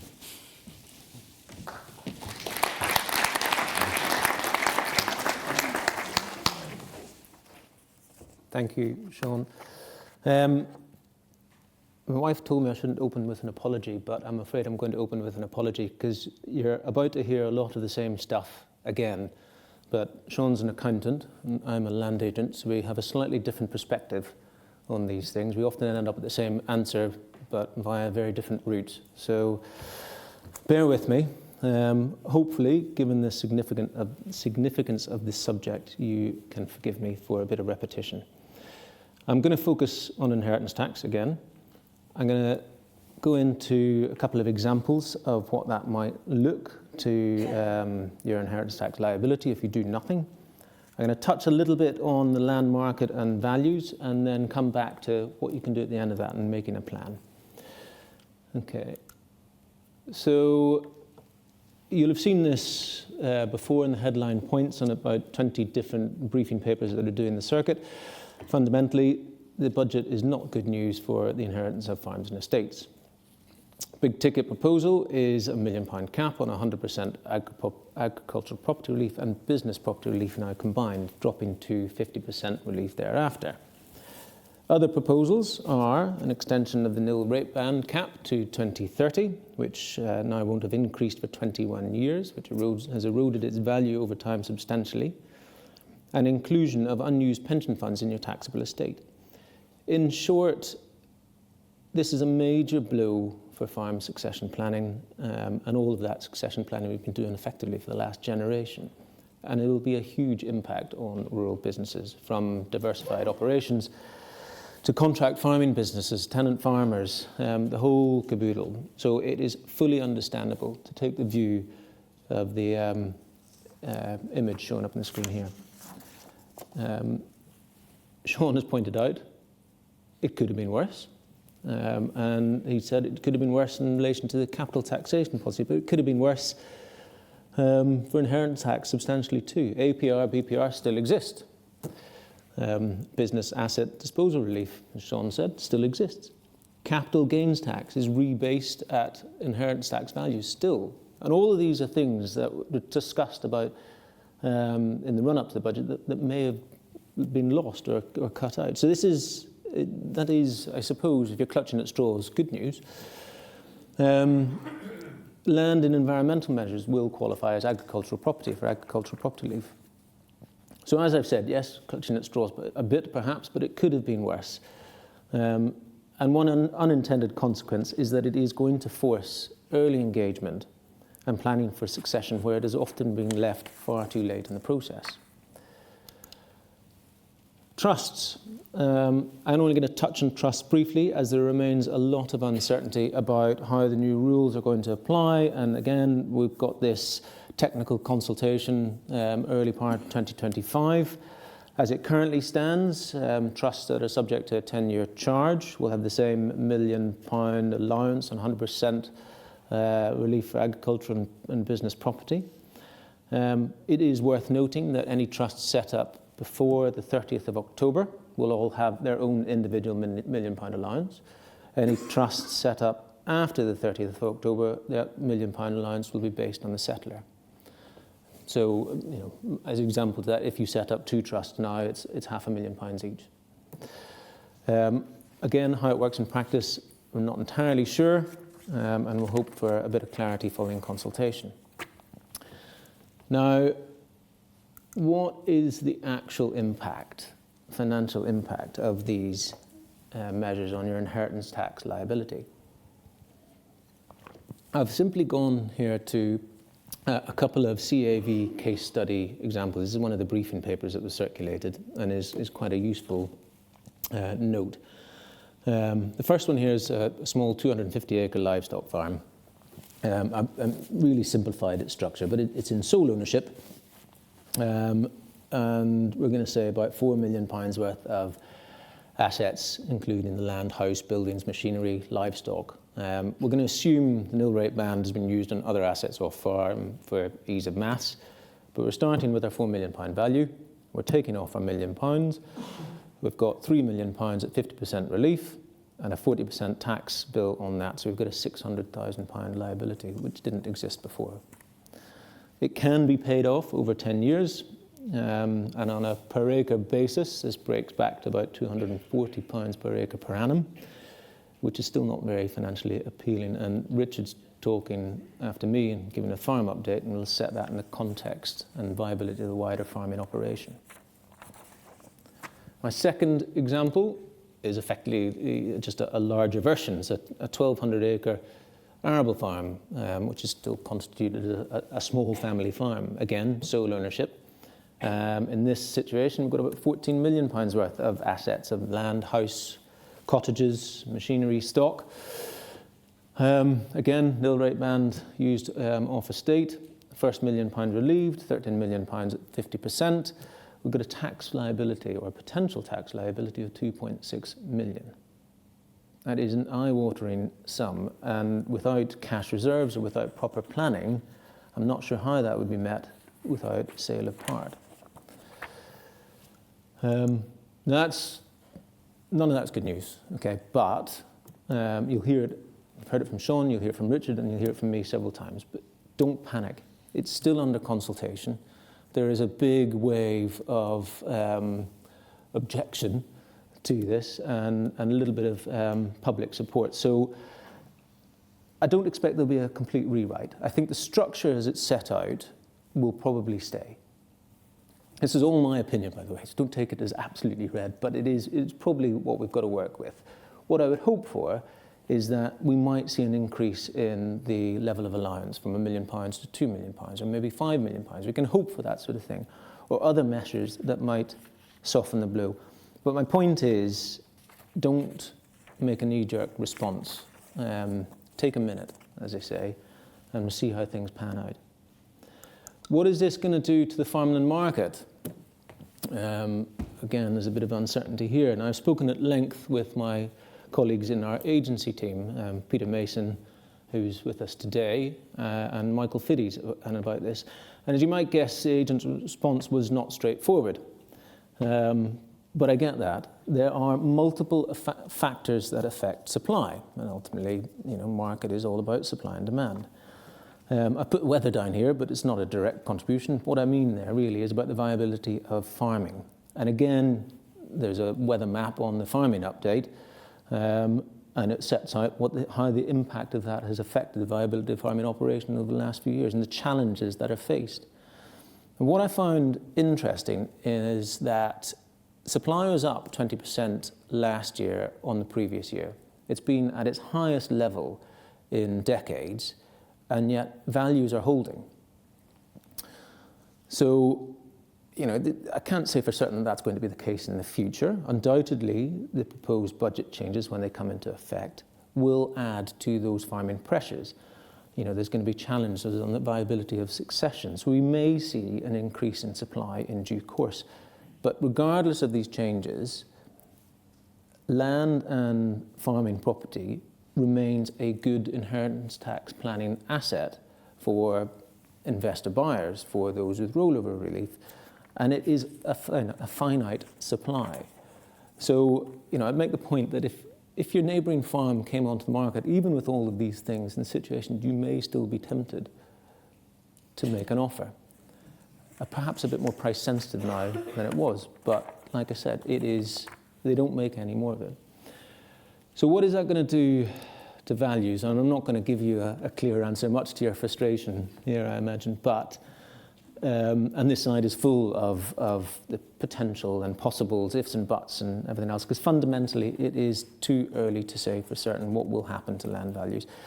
I expect we will see a bit more market activity in the second half of 2025, once there's a bit more certainty following consultation, and you'll have heard it before, the markets don't like uncertainty, so I can't see much happening in the early part of next year.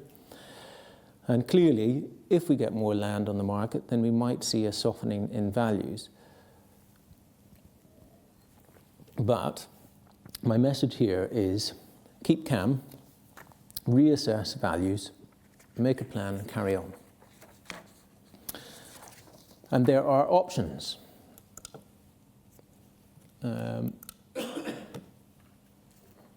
There are options and ways to mitigate the IHT risks. I'll go over some of what Sean's already said. Look at joint ownership with your spouse. each have £1 million 100% relief under BPR and APR available. But make sure your wills are aligned to this, because it's not transferable on death like the nil rate band is. And of course, lifetime gifts to children or trusts. And you might include family members, if you've not done already, in the partnership to share the value of your partnership assets. And like your wills, your partnership deeds must also be correctly set up to reflect what it is that you're trying to achieve.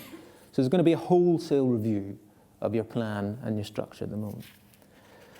And undoubtedly, IHT insurance is going to play a part where it is appropriate. And if you take those actions, going back to this CAV case study, and our 1,200-acre arable farm, and 14 million in assets, 2.6 million IHT liability, and you apply a combination of joint spouse ownership, gifting land to children and pets, for example, additional partners in the business, you can reduce it quite substantially. But don't forget, you do need to live. So you need to look at this planning in the round.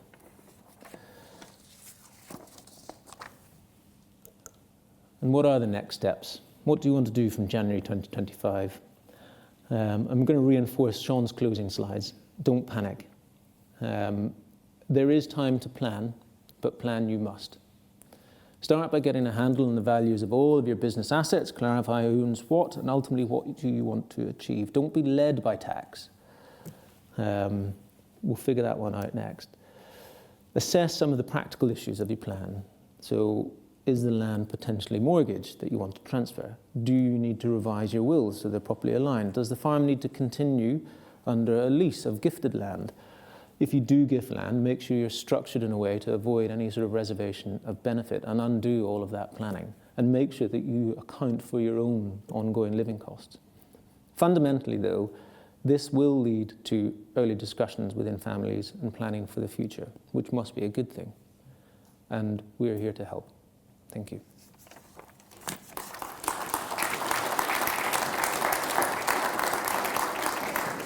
Over to Richard Means for our farming update. Thank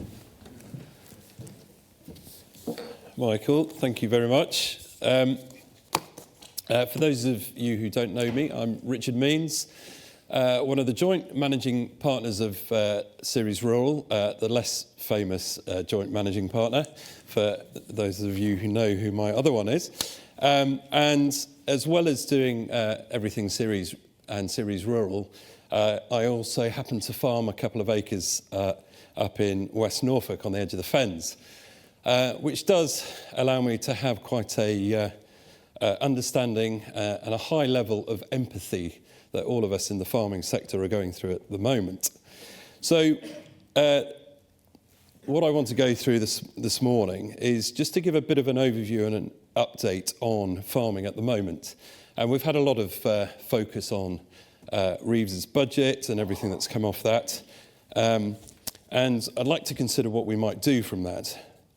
But firstly, before the budget, farmers love talking about nothing more than the weather. So it would be lovely to get back to a bit of this. So I will touch on that to start with and actually have a look at about, you know, how are we performing in the sector? Because that really does influence how can we afford to go forward and how can we afford to pay some of the IHT that Michael highlighted, even if we have mitigated it down to those sort of levels. So yes, the number one topic for farming is always and has been weather. And let's be honest, the 23-24 season was, without a doubt, one of the most challenging years that we have seen. Mostly felt all over the country in terms of the sheer volume of rainfall that we had during the season.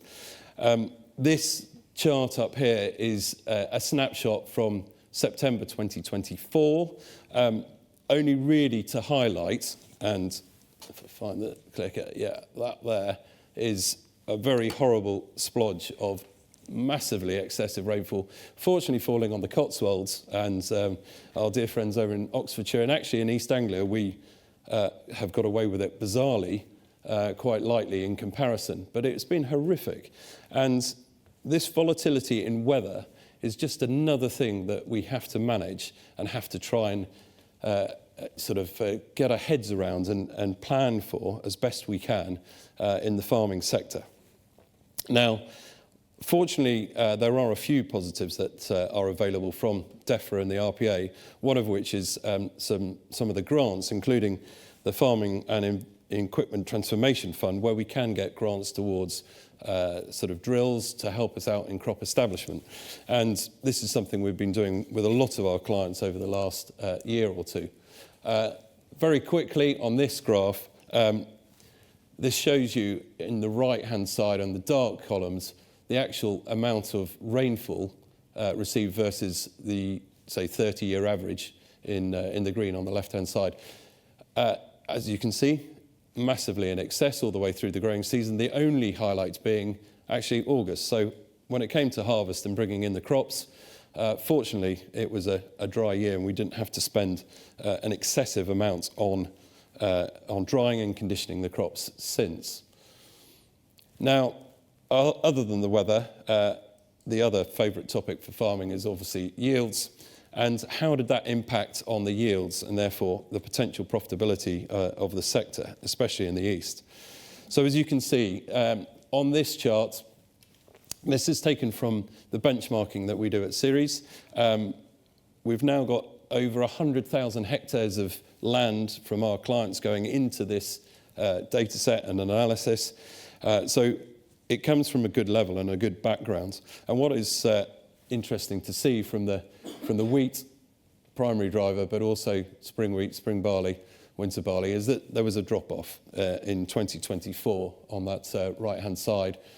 For wheat, it was about 7% year-on-year drop-off, which is quite notable. The only positive, well, there are two positives on this slide. One was it was a year where the pulses and the spring beans and the winter beans seemed to perform very well, which is a bit of a shock for most of us. But also, look at the spring oats.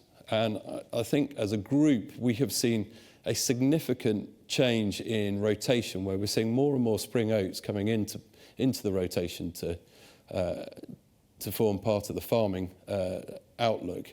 And partly this is driven also by some of the stewardship options and SFI that we've now got, which I'll touch on in a couple more slides. But yeah, so oats massively increasing in their popularity from year to year. So challenges. Well, okay, that sets the scene of where we've been from a farming point of view over the last year or so. But we're going to consider some of the key challenges that we've heard from Reeves's budget the other day. Obviously, it goes without saying, Michael and Sean have highlighted the IHT position. So we don't need to go over that and cover that again. But one thing that I do want to highlight is the impact that the employers' NI and the national living wage changes are making into the industry.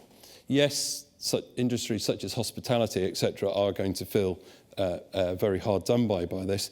But in the east, where we've got some bigger farming businesses, in particular the ones that employ a lot of seasonal labour, this is going to be a really, really notable increase in costs.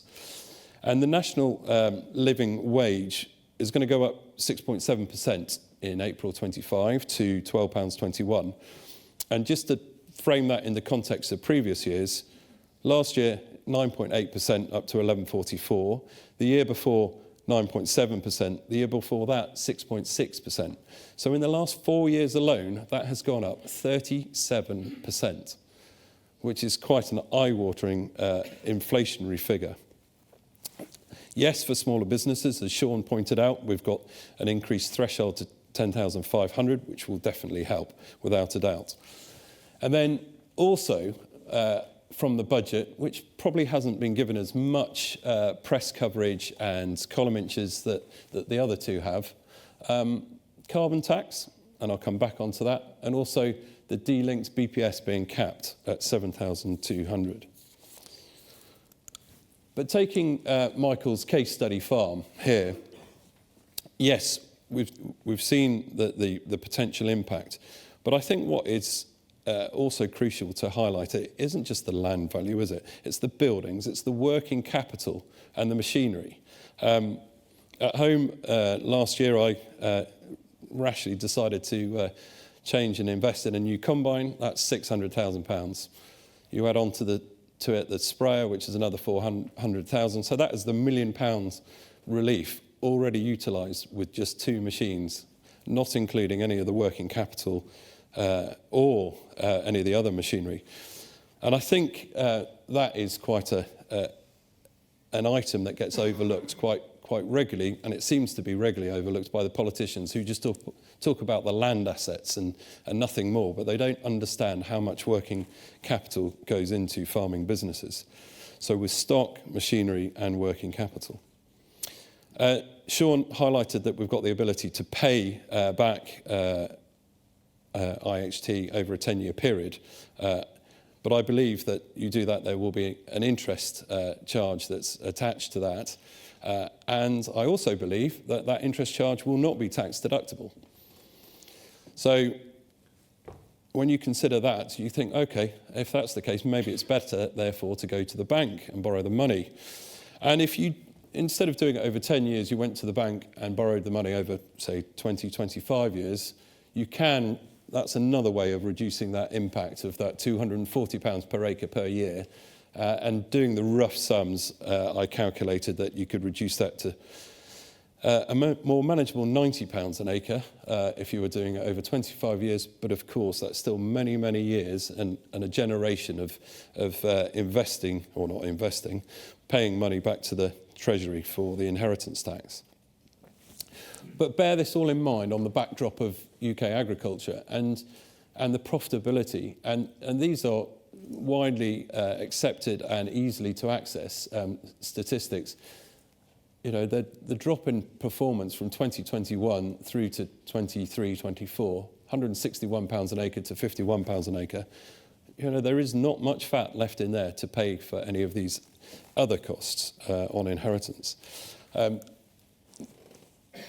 This graph highlights this in very much a bit more detail. Now, we've got the 22-23 season on here on the left-hand side in the blue bars. That was possibly the most profitable and the best harvest year of my career and my experience, and that came off the back of Russia invading Ukraine and the prices of wheat and everything else going through the roof. The only exception in terms of the drop-off in performance from year to year is with the specialist pigs, because they're benefiting by having a lower feed cost input. But what this does highlight is that however you dress it up, the volatility and the margins and the returns in farming are tight. And so whatever we do, the serviceability and affordability of any loans or any restructuring we do has to be key. Now, the third point that I listed on those budgetary introductions was the quite a few words here, carbon border adjustment mechanism.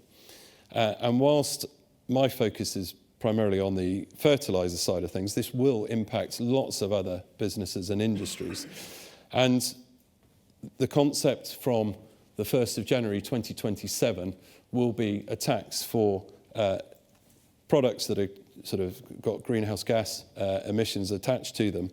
And if you were to work this figure through, all the way through a farm budget, you could see that that would add on a cost of approximately £45 per hectare to growing a crop of wheat, or on a 9 tonnes per hectare yield, £5 per tonne, a straight tax or cost on the production of wheat in the UK if you're importing the fertiliser. You may ask as well, what happens to all the other commodities that will get imported that haven't had to pay this tax? Yes, we don't know yet, but logically you would have thought there should be a price to pay for that as well. We will see. And the final point, and this is one of the ones I think has been overlooked so much in the press, but the impact of dropping of BPS was already being felt. And 2020 was the last time we had the full payment. We knew it was being phased out. We were planning our businesses to take that into account. All well and good. we were setting our rotations and planning our budgets for harvest 25, possibly back in early summer. And to go after you're halfway through, you've established your winter crops. And that figure, which you can see in this example was forecast to be 23,000 and some, has now been capped at 7,200. And that is the most that any farming business will get. Can be quite a painful cash flow experience, and will be. We have got plenty of farms that are have structured those payments to pay for rent, to pay for HP or machinery or something like that. And so to slash that halfway through a season, it is very hard to take and feels very vindictive. But those are the points that are pulled out of the budget. And when you listen to some management speak, they always say that for every one negative, you have to find 3 positives to counter it. So on that basis, I need 12 really good points here, but I'm not sure I'm going to get through there. Some of these are a little bit tenuous. We'll rattle through them. We've got 2.4 billion worth of funding still remaining in the industry. Yes, it hasn't increased for inflationary aspects, but at least we've still got it. We've still got the single farm incentive and the various schemes that entails and those options.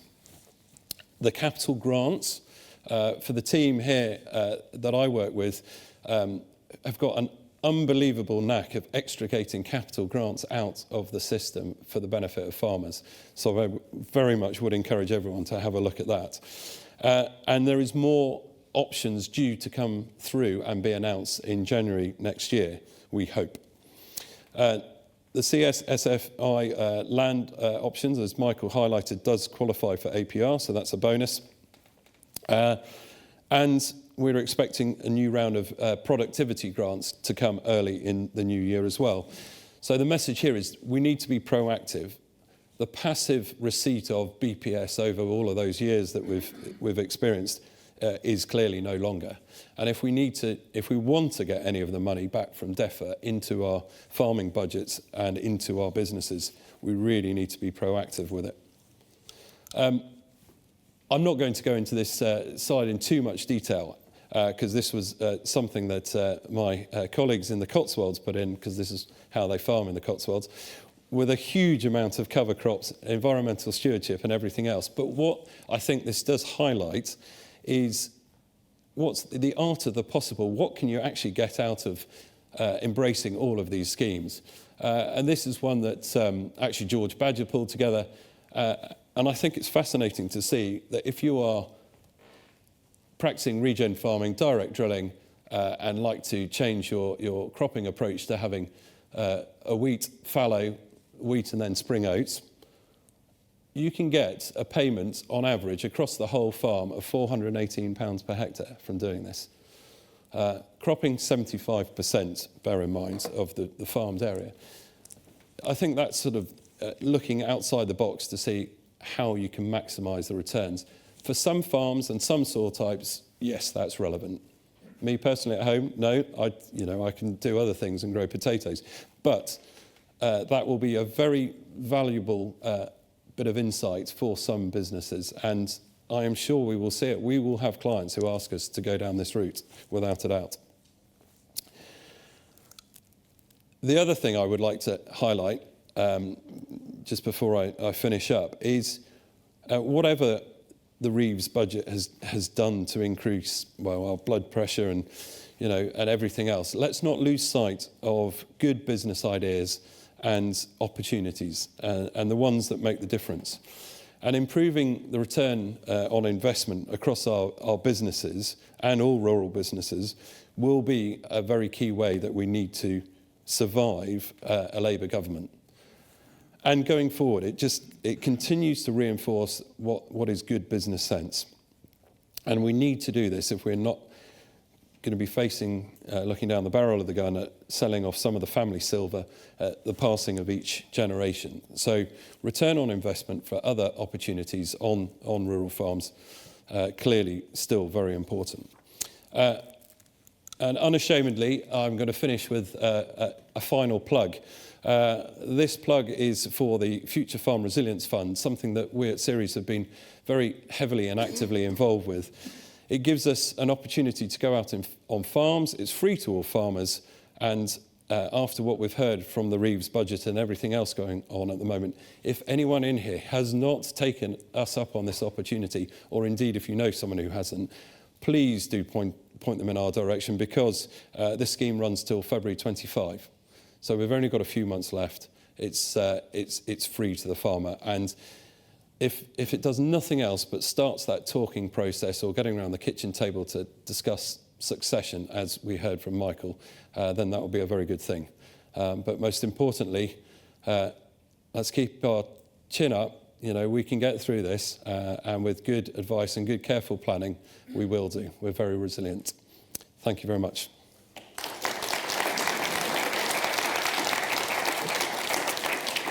Right, I'm now going to pass over to Alex Setchfield, Dr. Alex Setchfield, to give him his full title. And it's a great pleasure to have Alex to speak here, because he is now heading up and leading the charge on our new Ceres research team. So you are very privileged that this is the first outing of a Ceres research speaker at any event that we've had so far. So, Alex, over to you.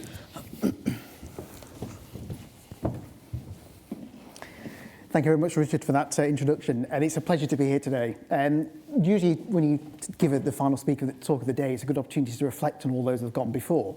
And as we've seen today, we live in a world where there's significant change in our sector, both at a financial and tax level, but also at climate level, as Richard touched on. So in my eyes, as a scientist and a biological scientist, I look at this and think, I appreciate there are a variety of different challenges which we now face, but there are also a lot of opportunities embedded within biological science and research. So we really need to innovate, we need to build new solutions, and that is exactly the reason why Ceres Research exists within the Ceres Group portfolio. It's a new venture. I joined 5 weeks ago, so I'm still very fresh, and I'm really pleased to be here today. So who are we? So we are a really diverse team. We are headed up by our CEO, Tim Isaac, who's kindly in the audience today. I am Ceres Research's Research and Knowledge Exchange Manager, working very, very closely with my colleague Danielle Roche. She's recently completed her PhD at Cranfield University, looking at the effect of biostimulants on soil biology. And we also have Louise Petrakis, our Operations Manager. We're also really lucky to have a board of directors with a vast amount of experience to guide us and support us, as well as a technical and marketing consultant. And we also have a non-executive director, Mark Hall, MD of Wolseley Farms, who's in the audience today. So thank you for being here, Mark. It's a pleasure. And he really will keep us grounded in everything that we do at Ceres Research. A little bit about me. So I have a PhD background in biology and industrial biotechnology. During my PhD at the University of York, I collaborated with Ferrous Science Limited. So for those of you that don't know Ferrous Science is DEFRA's old Food and Environment Research Agency, and does awful lot of soil and water testing, crop health protection, etc. During my PhD, I was really, really interested in applying biological science to real-world problems. I wasn't necessarily the scientist that goes and publishes a vast amount of papers and puts it into the academic community. I really wanted to get it into this community. So I developed what is now a patent pending process to convert agricultural residues, such as wheat straw, for example, things that are produced in surplus, into a feed for insect larvae. Now you might think, why on earth do we want to feed insect larvae with crop waste and crop residues? Well, we currently feed our livestock with soybean meal and fish meal particularly, and neither of those two protein sources are particularly sustainable today, and they're certainly not sustainable moving forward. You may know that soybean meal, for example, leads to massive amounts of deforestation in South America, etc. So we need to try and produce livestock feed, preferably in this country, utilising different wastes and residues from the agricultural industry. And that's exactly what my PhD developed. It was a technology to take agricultural waste composed of something called lignocellulose. So the secondary cell wall of all crop waste is composed of lignocellulose. It's a wonderful molecule. It's composed of lignin and cellulose. Cellulose is essentially glucose. So if we can tackle the cell wall, break it down with a fungus that I found, we can potentially start to exploit and extract the value from these wastes in agriculture. I then went to go and work for Ferroscience Limited for a couple of years, supporting their strategic international growth agenda, before pivoting my career directly into agriculture and joined Ceres Research 5 weeks ago, and the rest is history. So what do we do? Well, we are developing a concept. We're developing various different services in which we provide data-driven solutions for the agricultural industry and related sectors, crucially always led by the latest scientific research and information. We are heavily data and knowledge-driven. Our advice as Ceres Rural and Ceres Properties is 100% independent, and you can broadly think of our services in the 4 different categories you can see on the screen here, and I'll very briefly take you through these now. The first of those is industry intelligence. So we all know there is a vast amount of information, data and knowledge out there in the sector. But we really want to understand the why, the so what. So not having all this data, but actually we need to work out how it can help us directly on farm. So we can deliver real-time insights gathered from all these different sources, whether it's academic journals, papers, NIAB, Rothamsted, all these different information sources, pull it together into one place, but crucially also feeding on the farming community. So understanding the difficult challenges that farmers face on the ground, pulling their experiences together to form practical insights that can help improve productivity and profitability. We can then take that one step further and analyse in great depth, evaluate. Not many people do, but I absolutely love data analysis. So for those of you that don't like it, I'm happy to do that on your behalf. So we can understand exactly what is influencing what. So if we take the example of climate, for example, we all know that wetter winters typically lead to poor yields. But why? What's going on at the soil level? What's going on at the biology level? And how can we explain that? And then crucially, how can we take that understanding and then create solutions which improve and overcome that problem? So this might be through a variety of different impact analyses, for example, on new interventions that a farmer may have put into their farm, or a variety of market studies, policy reviews. The list really is endless, but the idea is that we're making sense of that data that exists. We can then bring that data to different technical training and events, so we can exchange knowledge in person or online. We can do this through a variety of different ways, focus groups, etc. The idea being is that we can create opportunities for networking and crucially the exchange of knowledge from farmer to farmer, from ourselves to the community and others too. And lastly, we can also get involved in research and development projects. And this, as a scientist, is really, really exciting. So we can be at the heart of a range of different innovative solutions, often pulling together multiple stakeholders from different areas of the supply chain, all coming together to practice what this technology means on farm. So if we take the example of my PhD, for example, we could understand how exactly does this technology perform on farm rather than at the laboratory scale up in York. So really it's taking all of that research that's going on at a small level and understanding how that applies on the ground.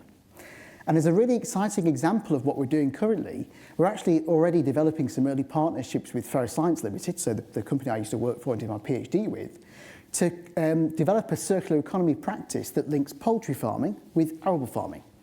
So we're developing a concept brief, which we'll hopefully we'll apply for Innovate UK funding with very shortly, where we can take a waste or residue produced from poultry farming and use that as a product on farm. Now, without saying what that is, I might let the cat out of the bag a little bit here, but it relates to the carbon tax and the fertilisers. So if we can produce more fertilisers in this country by utilising waste and residues from different sectors, for example, livestock sectors, we can alleviate the reliance on external synthetic fertilisers that we import, avoid that carbon tax in the process, producing a more circular economy and a more sustainable world. So if you'd like to pick my brains a little bit about that, by all means ask questions during the Q&A or indeed Ceres Research, and I'll be around at the end. Thank you very much.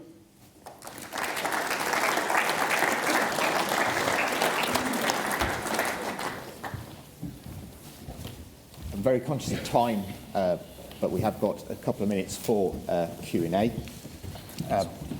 So now's your opportunity to take our speakers to task.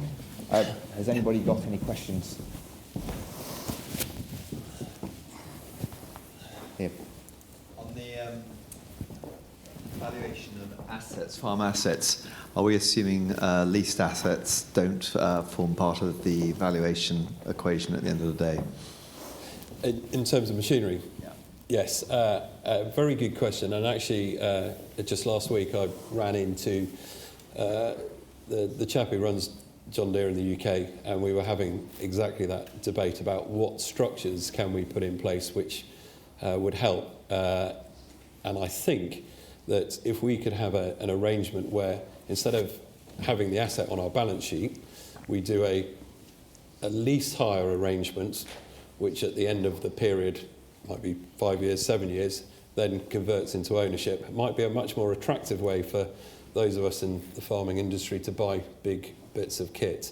So I think there will be a lot more innovative thinking around how the machinery gets onto farm, because I think as Sean highlighted as well in his talk, that the impact on the machinery dealerships are going to be notable over the next few years as well. So they will be very keen to work with us to get some more workable solutions to get the farm machinery on there. But yes, when you're spending 600 grand on a combine, if I was 75 or 80 years old, I might like to do it in a slightly different way. So, but yes. Any other questions from the floor? Please. Just coming. Lovely to hear some positives coming out of the budget, but Richard, two of yours, DEFRA policy and the SFI, how much confidence can we have that they will remain as they are, or not get changed to our disadvantage? Yeah, good question. I think what's really disappointing is that when you have something like the capping of the BPS, you would sort of expect that, say, right, there's a cap of the BPS, however, we're not all bad, here is a new option under SFI or stewardship that all farmers can take up, yet there was none of that at all. I hope that they might be using the conference season with CLA, Oxford Farming Conference, or something to announce something a bit more positive. Historically, I think we're all aware, DEFRA have had the inability to actually pay out and spend the funds that they've had allocated to them, something that Tom Bradshaw has been banging the drum about very well and very, very loudly. So are we confident? I think we are, because SFI does tick the box of public money for public goods. It's about the only thing that the current government can hang their hat on. If they don't, well, I'll come back to you with a rethink, but it's the only way of them supporting the industry at the moment. I think there was a question across. John Deere.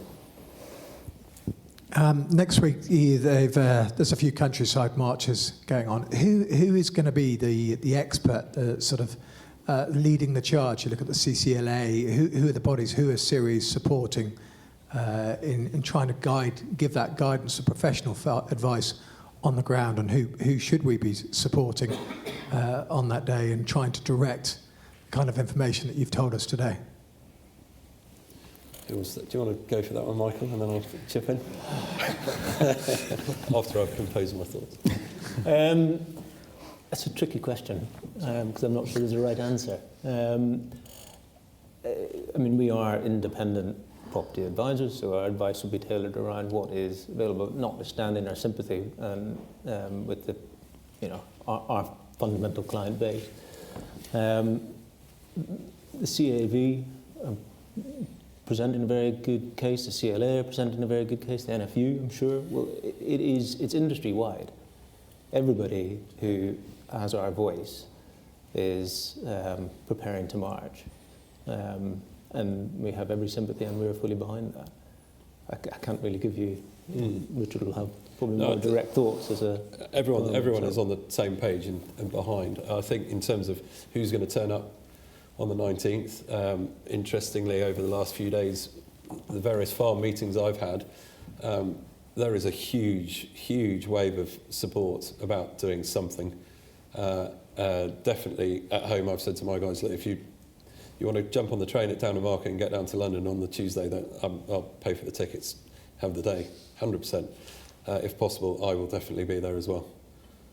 I think we've got to show the support, but it's got to come across in a very positive way to start with, to engage with the public in a very positive way. If we got the public on side, which I think we have at the moment, then that helps for future discussions.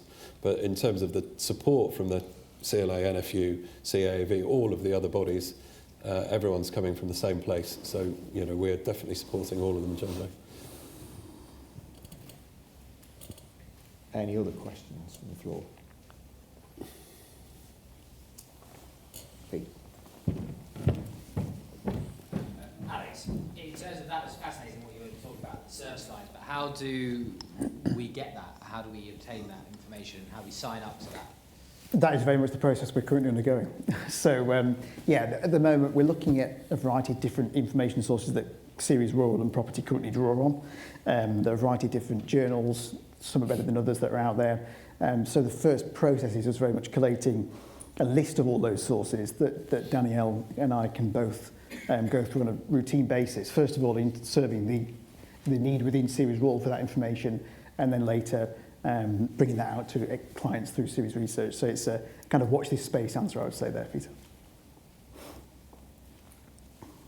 I'm very mindful of time. It's just gone 12 o'clock. So draw matters to a close. Thank you very much to all of our speakers today. Some really good talks, interesting things that we need to talk. We'll go through over the next 2, 3, 4, 5, 6 months, etc. Thank you very much to the support team that you don't see that help put these things together. There's a lot of work that goes on behind the scenes. And finally, thank you to all you for coming and supporting us this morning. We look forward to continuing to work with you. The team will be around afterwards if you want to ask any one-to-one questions or have any queries that you wish to ask. So thank you very much. Have a safe journey home, and we look forward to seeing you all soon.